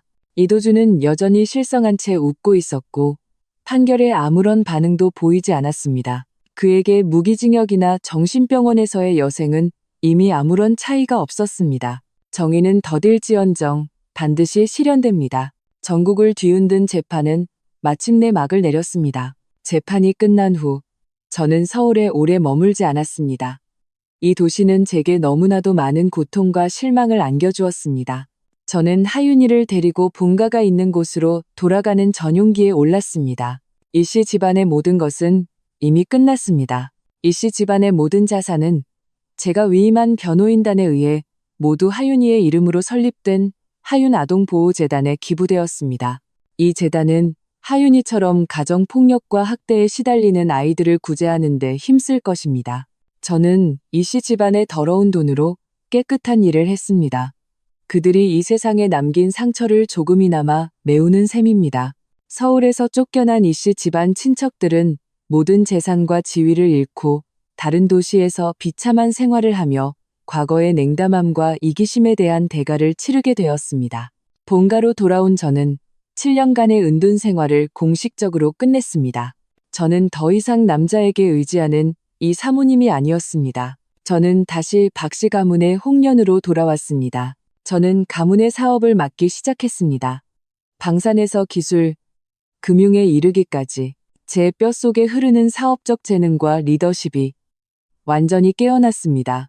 저는 1년도 채 되지 않아 서울에서의 끔찍한 경험을 저를 단련시키는 과정으로 바꾸었고 더욱 강하고 눈부신 모습으로 세계 무대에 섰습니다. 저는 더 이상 저의 날카로움을 숨기지 않았습니다. 제 이름 박서연은 전 세계 주요 경제 잡지의 표지에 오르내리기 시작했습니다. 저는 재계의 새로운 여왕이 되었습니다. 저는 저만의 제국을 건설했습니다. 저는 사실로 모든 사람에게 증명했습니다.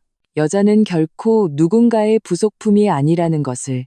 우리는 부드러울 수 있지만 더 큰 힘을 가지고 있습니다. 사랑을 위해 헌신할 수 있지만 우리에게는 지켜야 할 선이 있습니다. 일단 그 선이 무너지면 우리는 가장 용맹한 전사로 변해 우리가 가장 소중히 여기는 것을 지켜냅니다. 하윤이도 제 곁에서 점점 성장했습니다. 서울 최고의 심리치료사가 아이의 어린 시절 그림자를 걷어내는 것을 도왔고 박씨 가문의 끝없는 사랑은 아이를 다시 밝고 자신감 있는 모습으로 되돌려 놓았습니다. 아이는 저의 총명함과 강인함을 물려받았고 박씨 가문 사람들의 자부심과 선량함도 물려받았습니다. 아이는 승마를 배우고 격투기를 배우고 거대한 비즈니스 제국을 경영하는 법을 배우기 시작했습니다. 저는 알고 있습니다. 미래의 하윤이는 저보다 훨씬 더 뛰어난 사람이 될 것이라는 것을. 어느 햇살 좋은 오후, 저는 일을 마치고 박씨 가문의 거대한 정원으로 나갔습니다. 하윤이는 하얀 승마복을 입고 멋진 백마 위에 올라타 있었습니다. 그 모습은 진정한 공주처럼 위풍당당했습니다.